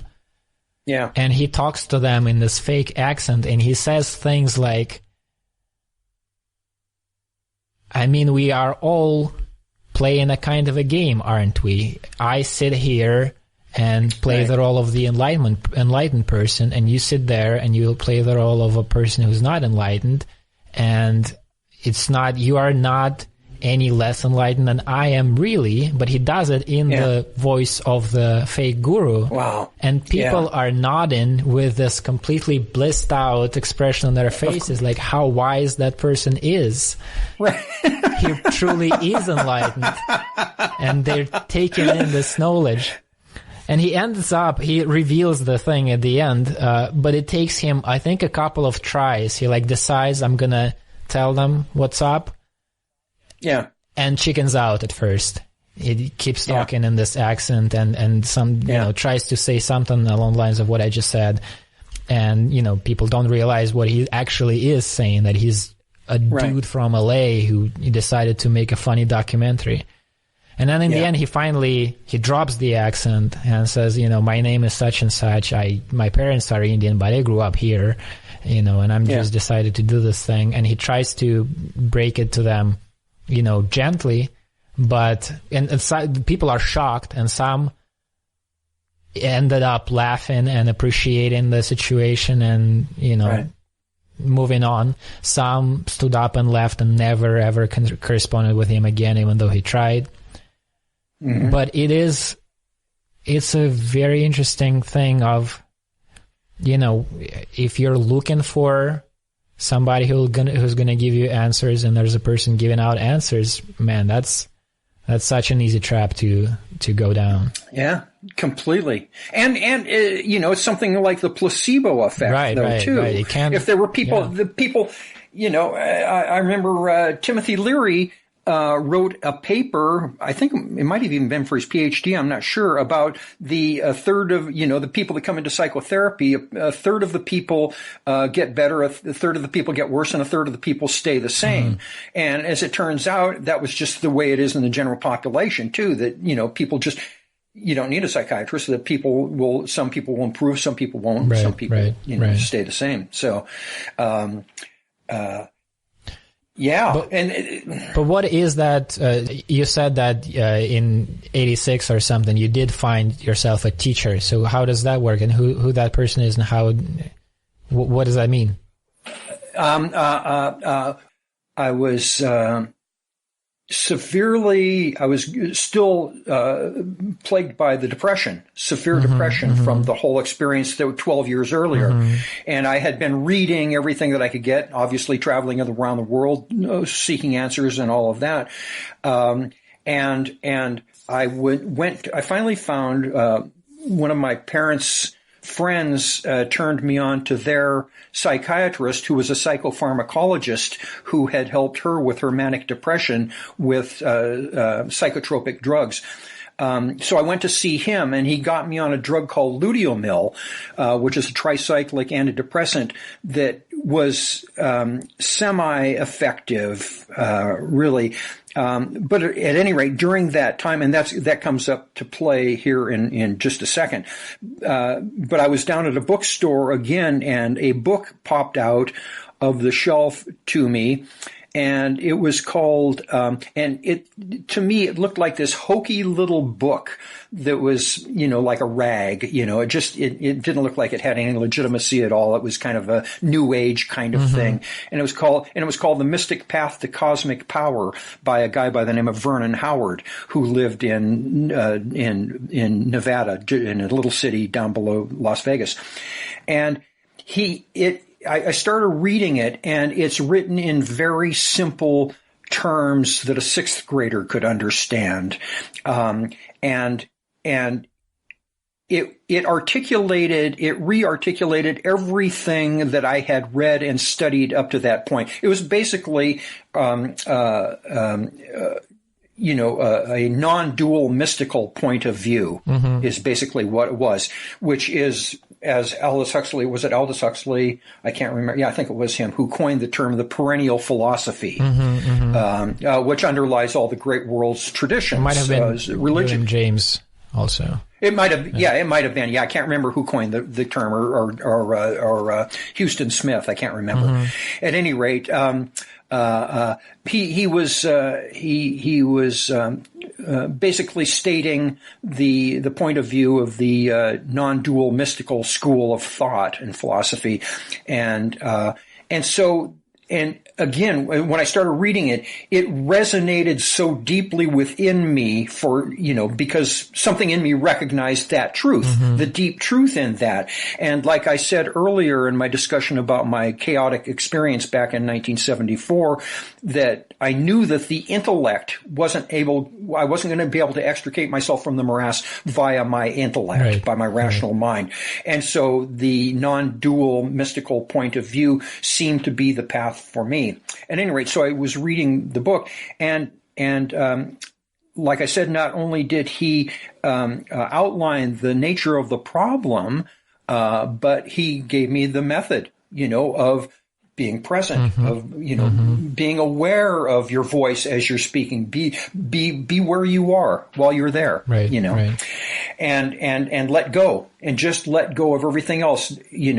Transcend your thinking mind and become awareness itself, basically. Right. So I began practicing that. Well, so. Along that was the summer of 1986. That was the summer that also, there's a journalist in the United States. You may know him. His name is Bill Moyer, but he did a 6-part series with the mythologist Joseph Campbell on public television. And it was, it was the answer to a prayer for me. This was just such rich information, and basically reiterated everything that I had been reading also. The whole hero's journey and the mystical path and the world's great religions all saying the same thing. All of this was being poured into me back in 1986. Plus I was on this antidepressant, so I was feeling kind of better, So about 2 months after being on this antidepressant, I said to myself, God, I'm going to smoke some grass and see what kind of effect that grass has on me now that I'm on an antidepressant, because I've had a love-hate relationship with grass over the course of my life. Sometimes it's really benevolent, and sometimes it takes me to a really dark place, Yeah. Yeah, exactly. But nevertheless, even when it takes me to a dark place, it's really valuable because it forces me to practice even harder in just letting go and being present and coming to my senses, and being present. So I use it as a sacrament. So I decided that I'm going to smoke some of this and see what happens. Well, so I'm writing in my journal. I'm writing along. And all of a sudden I was becalmed. I was made to be perfectly still. It was Nikita, it was just incredible. It was like I have never been so still in my life. I was made to sit in my chair, and I was as still as concrete. There was nothing in me moving. And as I sat there, I closed my eyes, I felt as if I was filled with this golden light, and peace. And I was overwhelmed and washed over with these feelings of all the love that I had ever given away in my life, but was unable to accept in return by virtue of my unworthiness. Mm-hmm. And so all of this was washed over me, and I felt completely loved and accepted and completely calm. So that night I went to bed and I fell asleep, and in the middle of the night I had this dream, and it was me and 6 other people, and we were wrapped in this. It wasn't a lucid dream, but it was every bit as real as a lucid dream, only more so. We were all wrapped in this light. It was like a blanket made out of electric blue light. And this blanket emanated these beneficent feelings that were pure love. The feelings, the sensations were nearly palpable. It's like being on the edge of an orgasm, only times 100. That was the feeling that I had, this just incredible feeling. Mm-hmm. And as the dream went on, there was a voice that entered the dream that kept saying over and over again, seek only that you might love, seek only that you might love. And as I gained consciousness, the voice was filling my room. There was an audible voice in my room that kept saying, seek only that you might love. And as I gained consciousness, it was like the voice was coming from the back of my head, but it was radiating into my room at the same time. And as I woke up, I realized that the sound was coming out of my own mouth. And it was me saying that over and over again. And so the next day, and this electric blue light was just indescribably delicious. And so the next day I went to my mailbox, and I opened my mailbox, and there was a piece of electric blue paper, 11 by 17, and it was the first newsletter that the Seattle chapter of IANS, the International Association for Near-Death Studies, had put out. They sent me a copy, and written on it was excerpted Marilyn Ferguson's book, The Aquarian Conspiracy, describing how people come to the spiritual path, and talked exactly in terms of what had happened to me the night before and the dream that I had. Wow. It was incredible. It was stunning. And so ever since then, that's been the goal on the path, just attempting to transcend my notion of self, to become awareness itself, because to my mind, awareness, the awareness that I have is the same awareness that you have. Right, it's the same consciousness. It's like we're 2 movie cameras observing something from 2 different points of view. Yeah, exactly. So it's not different. So the whole trip for me has been to attempt to transcend my notions of self, to become awareness itself, which is God, which is love, in my opinion. And from everything I read, that's what all the mystical masters and the spiritual gurus and the spiritual teachers have been trying to teach us all along. Wow. And good luck. It's daily toil.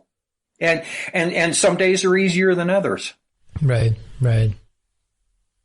And then there are those other days when the whole thing is a complete solipsistic nightmare. Right. That's interesting. Yeah, because there's not a substantive difference between these 2 perspectives, right? The solipsistic nightmare. Exactly. Or it's all love and God creating this reality out of it. I wanted to ask you about this. I feel like, there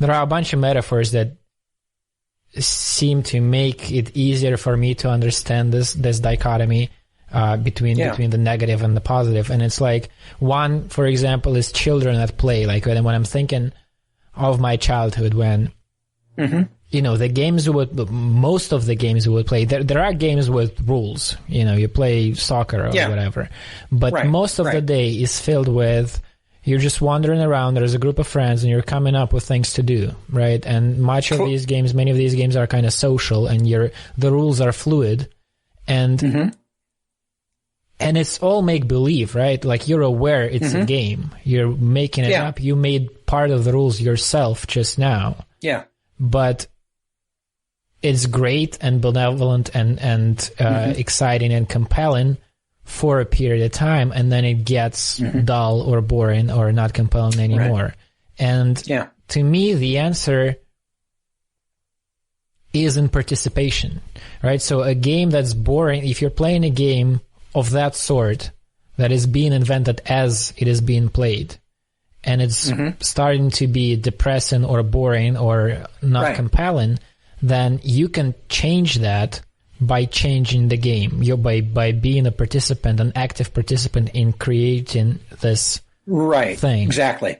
Right? Yeah, I'm with you. It's a similar thing with any sort of a creative process. If you're, I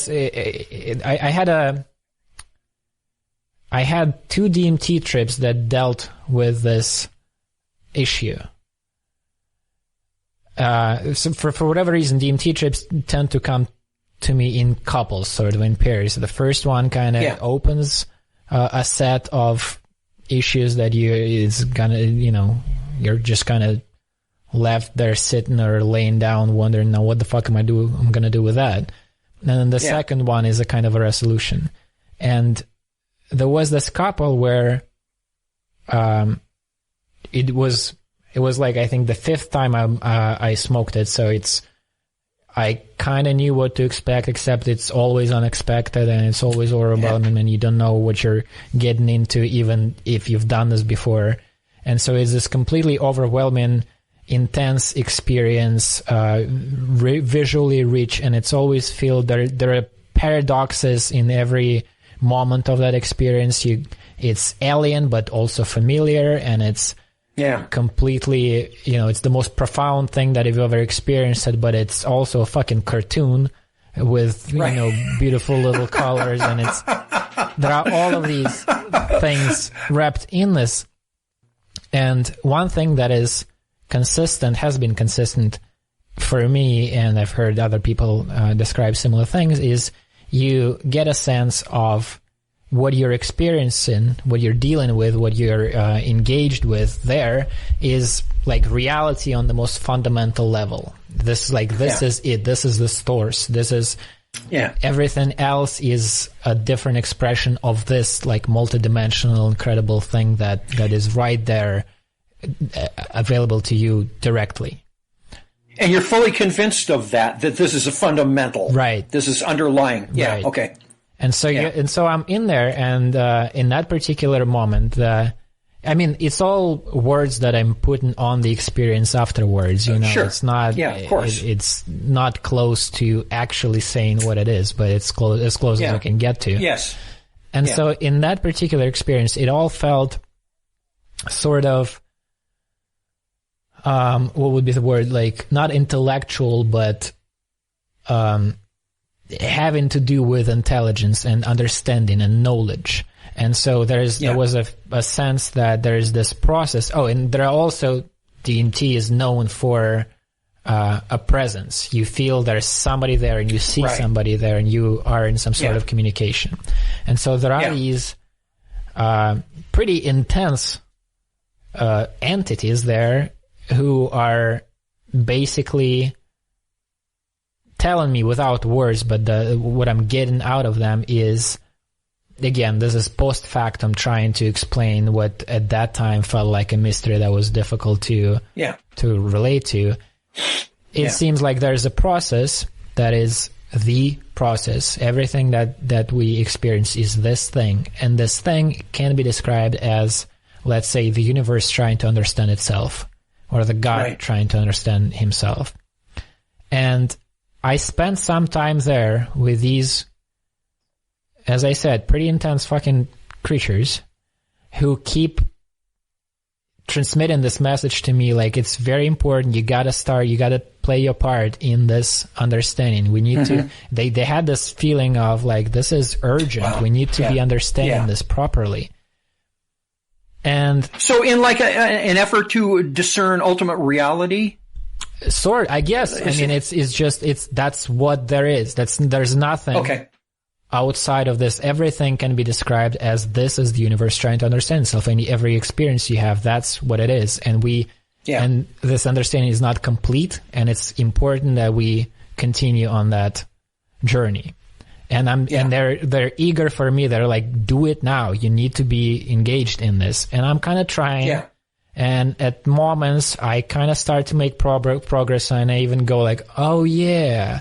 And then a second later, I go, no, wait, I'm not understanding. And I'm fluctuating in this space.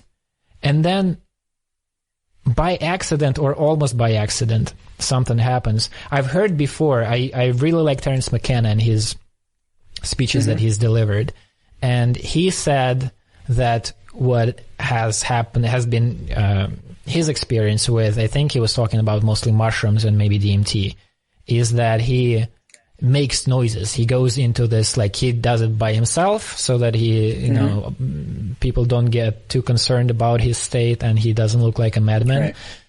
And he does this like glossolalia thing. He just makes what sounds like speech, except it's not any particular language. And that's what's happening on this level, where you know, if you would observe him while he's on DMT, but in that space, he had this whole experience. There were these people, these entities that he was engaged with, wanted him to make these like multidimensional, transdimensional objects made out of meaning and love or whatever his thing is. But so there was this. I knew that this guy starts saying things. There is something about voice. There's something about sounds, and. At that time, in my experience in that trip, I was not aware that I even have a body anymore. I was so overwhelmed with this thing, which is, again, common.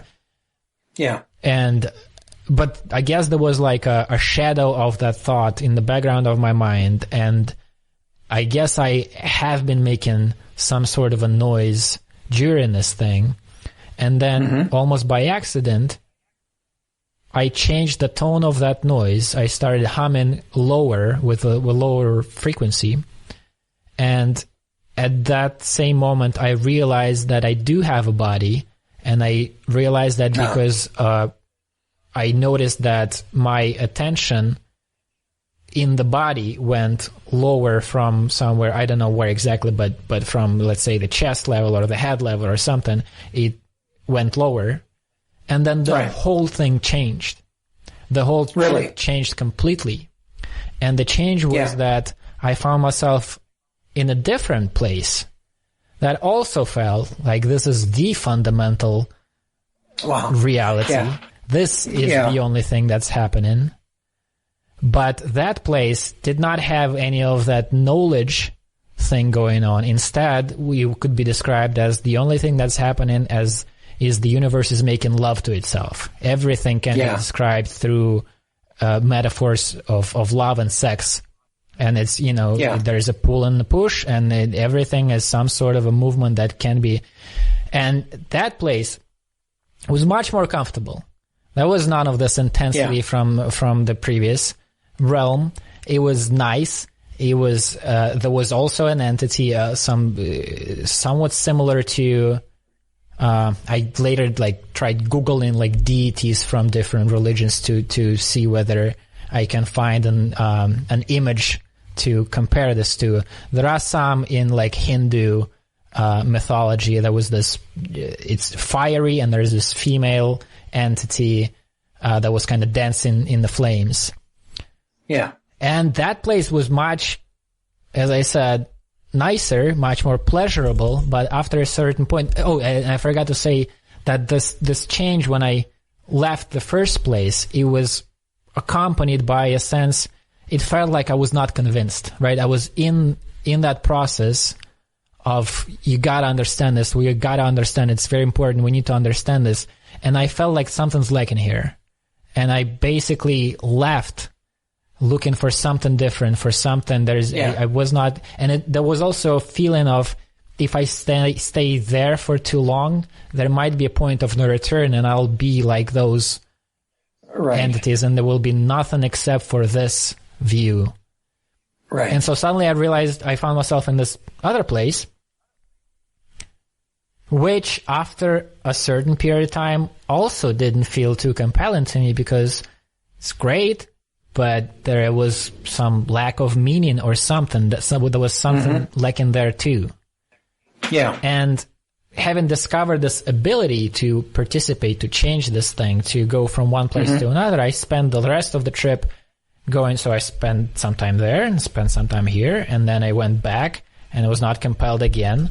And at one point I stood kind of in between these two worlds and didn't go in either direction, and felt dumb, because it's like, here's one way of existing, and here's another way of existing. I'm just standing in between, not doing either one.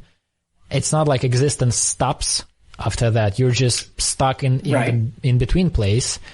And so that didn't last long. And it all ended with me just kind of like trying to figure out what to do. And I felt I didn't have a resolution in that trip. I just found this baffling, new experience, and I didn't know what to do with it. And then... Okay, go ahead. I'm just going to ask if that was resolved in the next trip. That's right. So the next time I smoked DMT, I already knew all these, of this possibility of participation, and that sound had something to do with it, and that the body had something to do with it. And there's also movement in the body. And it's difficult to say what's causative, whether you make a sound and that changes the thing, or the thing changes. It's just those things are happening simultaneously. I know there's correlation between sound, the attention within the body, and the content of the trip. Right. And so the next time I go into this thing, my whole mood is I'm going to experiment. I found some tools, and I'm going to play with these tools and figure this out. And so you can take that intention with you into the trip. It turns out you can, yes. Okay. So the next time I smoke DMT, I start making some sort of noise. When you smoke DMT, you need another person to help you, because you need to take let's say three big hits. That's right. And it gets difficult after the first one. In the middle of the first one, you're already not entirely sure what that whole breathing thing is. And if you start thinking about it, that only makes it worse if you start thinking about it. If you start thinking, wait, what is going on here? What is this drug and a person, and what is smoking a drug, and why am I doing this? Am I doing this, or is it happening to me? You can't focus on that. Right. So you just need to focus on, you gotta take another hit as long as you can take another hit, and there needs to be a person who's gonna hold the pipe and hold the fire below the pipe, because you're not going to be able to do any of that. Right. And so we made this agreement with the girl who was helping me with this, that she's going to get me high and leave and close the door behind her, and I'll be by myself there. And so that's what she did. But she said, the second you took the final toke and lay down, you already started humming something. You started making some noises. And then my experience from within this thing was, there was this profound change from the first one. If I saw one version and wasn't quite compelled, and I saw a different version and wasn't quite compelled, and was left with this, I was lost with these choices. Now I went in with the intention of experimenting and doing something and finding out what I can do. And the difference is, the description that came to me right after is, it's like if you're reading a book and it's boring, you can file a complaint. Well, what is this? But if you're writing a book and it's boring, there is nobody to complain to. You just need to make it more interesting. Right. and it was that kind of thing. So I used those things, sound and the attention within the body and movement, to make the experience whatever it had to be for it to be compelling to me, right? So if I wanted to add humor to it, then I added humor. If I wanted to add a sense of strength, then that was there. If I needed drama, then that is there. If I needed, all of these experiences or energies or whatever you want to call them, qualities of this thing were, elements that I was mixing and adding, and it was this beautiful, happy experience.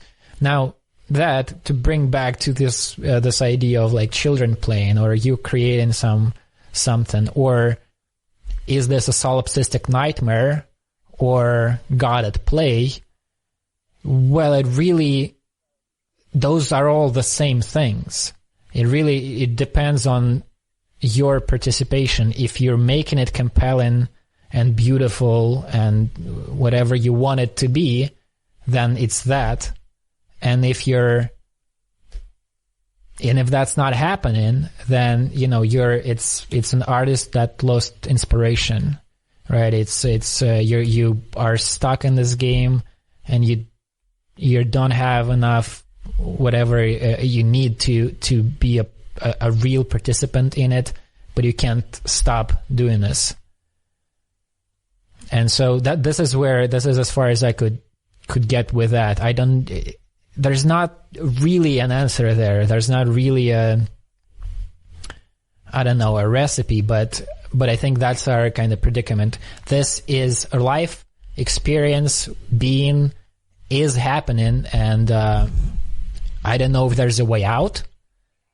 Yeah. Right? I guess that might be what Buddhists are seeking, to either be free from this world of illusion, or to realize that the world of illusion is also the beautiful, pure, blissful consciousness. In my experience, I haven't experienced that. In my experience, it just keeps fucking happening. And then the question is only, how do you act within it? How do you participate, engage with it? And that's something that you can. There is a little bit of a leeway there, and you can find a way of engaging with it that's not dreadful. Yeah.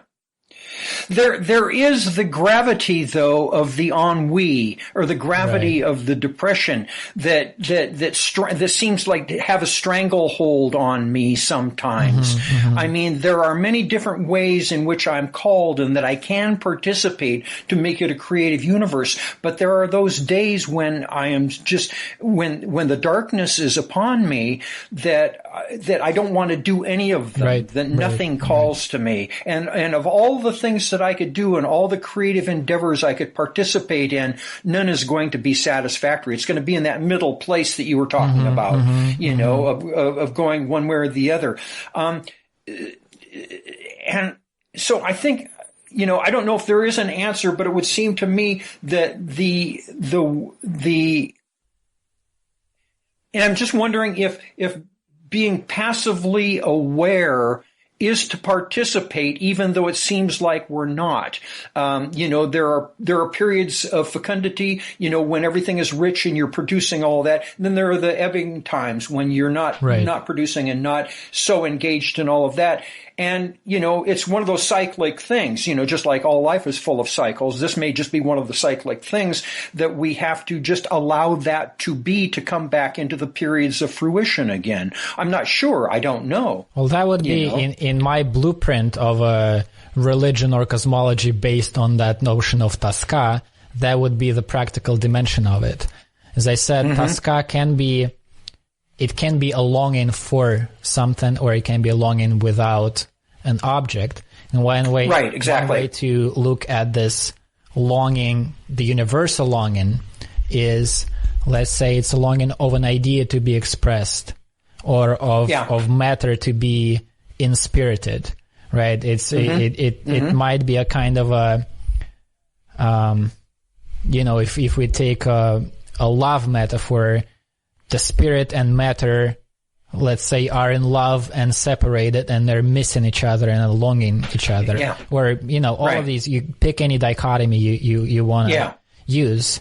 And then if we take that approach, then when that is happening, when this longing is happening, well, you don't get distracted from it. Just let it be, because that's love. Yeah, that's part of it. Right. That's missing somebody you love is part of love. That's not something to. It's not like you want in a loving relationship. You want just the beautiful happy parts when you're watching Netflix on a couch. Right. You also want like to ignore, to dismiss, to not be willing to experience the heartache of love is to diminish the feeling. And so I agree with you there. If you are experiencing this sadness, then just experience the sadness. It's part of the thing. And in my experience, that is practically the right approach. If you don't get distracted and you face and let the sadness be there with you and sit with it and kind of make friends with it, then, well, it only, the only thing that can follow boredom is lack of boredom. The only, something comes out of it. It's you sit, if you're not compelled with reality and you don't distract yourself with, YouTube or drugs or something else, you will, a moment will come when something comes out of you or comes towards you that will make this reality more compelling. And that's that ebb and flow that you're talking about. Yeah. Well, and we live in the dualistic universe, so that's the way it's going to be. And look at the Taoist symbol, the yin and yang symbol, contained in all things is the seeds of their opposite. Right. And so if you want happiness, start with sorrow, in a sense, and just allow that to be as it is. Or, and as Shakespeare said, there's nothing good or bad, but thinking makes it so. And Eckhart Tolle talks about this too, in that, if you don't add a story to your experience, then it's just an experience. In other words, suffering requires time. Pain occurs in the present moment, but suffering requires time. You have to invent a story about the future or the past that goes along with your pain. And that's the thing that gives us it's that heavy substance, that we're trying to escape from. Whereas if we are just able to not add a story to our pain, but just experience the sensations of the pain itself, it tends then to dissipate and to move on to something else. Or change. And again, yeah, exactly. And change is the only, is the only constant in the universe, as Heraclitus said. And good fucking luck. Yep. Totally. But to find, fellow travelers along the way, like yourself, knowing that you're out there is great balm for my soul. And we would hope to find that in a primary relationship too, that we are with someone who understands what it feels like to, to be deeply sorrowful or that's what empathy is all about, for God's sakes, is the ability to be empathetic to, I know how it is that you feel. And in that there's a connection and an intimacy then that engenders love, and compassion and caring and closeness and embracing and all of those wonderful things, Yeah. So, and the noble sadness. Are you familiar with the term homesickness? To be homesick? Sure. Yeah. It's like, to miss your family or whatever like that. Yeah. Can you liken that to homesickness? Is that like, does that feel like that too? I'd say it's similar. Yeah. This, in my, various attempts to approach the subject, one of the kind of metaphors that I came up with is, again, if we use this dichotomy between matter and spirit and look at what we are children of these both worlds. If we do imagine two worlds, the Platonic world of ideas where it's just I'm not actually that versed in Platonic thought, but I kind of conflate the world of ideas and, let's say, pure consciousness. Yeah. And then the world of matter, if we envision it as devoid of life experience and spirit, then we are in between. We are, children of an angel and an ape. We are both material and spiritual. And so we have these two homes, and we are in neither of them. And so homesickness is one of the ways to approach this. We are missing the home that we have never really knew. And therein lies the longing that you were talking about. That's right. And if you listen to the older gospel music with all those beautiful chord changes in the piano, there is and I'm trying to tell my domestic partner all the time about this, about that sense of longing that is in that music. It's just, there's so much of it out there, but it is all filled with exactly that. It's like a homesickness. Mm-hmm. But therein lies much of the source of art and music and literature, is all of that, is this human conundrum of being away from home, is to be separated, is to have that sense of longing, So it does serve this beautiful purpose. And you alluded to that earlier in a comment that you made, and I can't remember what it was now, but at any rate, that there is something very savory in that. It's bittersweet. Right. It is bittersweet, right. It's both attractive and repulsive at the same time. And it's incredibly complex and flavorful in that, in just the, it's the incredible majesty and mystery of being a human being falling through infinite space on an insignificant speck of dust, but to and that's why I was talking earlier in our earlier conversation about, I think that Russians, my impression of Russians is that they feel so much deeper and so much more, and they're so much more in touch with just the organic nature of being alive and being a human being and the human experience and all of that, where Americans, to me, are somewhat more superficial, and that's, there are exceptions, of course, to all of that. But nevertheless, I think that Europeans and Russians probably in particular are deeper into that and deeper into that bittersweet quality of being Russians. alive. I will accept that Russians have a rich experience with different flavors of suffering, and that's a territory that our let's say collective psyche has studied extensively. Yeah. Hey, and which leads me to wondering, about being as far north as you are in latitude. It must stay light in the summertime there, quite late, I would imagine. It is, yeah. This is the period that's called the White Nights here in St. Petersburg, and this is where we are in time right now. So it's kind of, let me see if I can show you. What time is it? So what time is it for you right now? It's 11 p.m. Oh my God, look at that. And it'll get a little darker, and then up until at about 3 a.m. I think it'll start to feel like morning.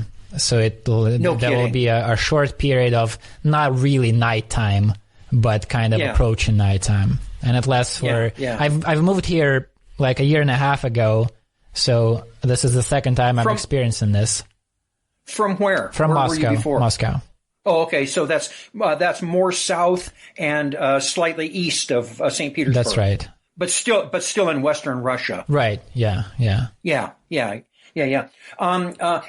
and it gets dark here this time of the year in Seattle. It gets dark like around 10 o'clock. There's still light in the air, and it's my absolute favorite thing in the entire world. Is this dusk with the silhouettes of the trees and the houses and the yellow windows and stuff. You can tell it from your paintings, from some of your paintings. Well, there you go. Yeah, exactly. Yeah, thank you. Yeah, exactly. So, and that in itself is like a longing for childhood, because, as as a child, I was out there in these wonderful summer evenings like this, playing with my friends and inventing games and all like that. So there's kind of a nostalgic kind of quality to it. Yeah. Nostalgia is also part of this thing that I'm trying to approach from different angle. There's nostalgia for you're not entirely sure what. You're missing something, but it's... Right. Yeah. Hey, my camera just stopped working. Okay. I don't know why that is, but maybe that is a sign that we've talked for 2.5 hours. I can't believe it. It's been a delight, every single minute of it. Next time, if we talk again, we need to figure out where a thought comes from. Like, give a definitive answer? Yes, of course.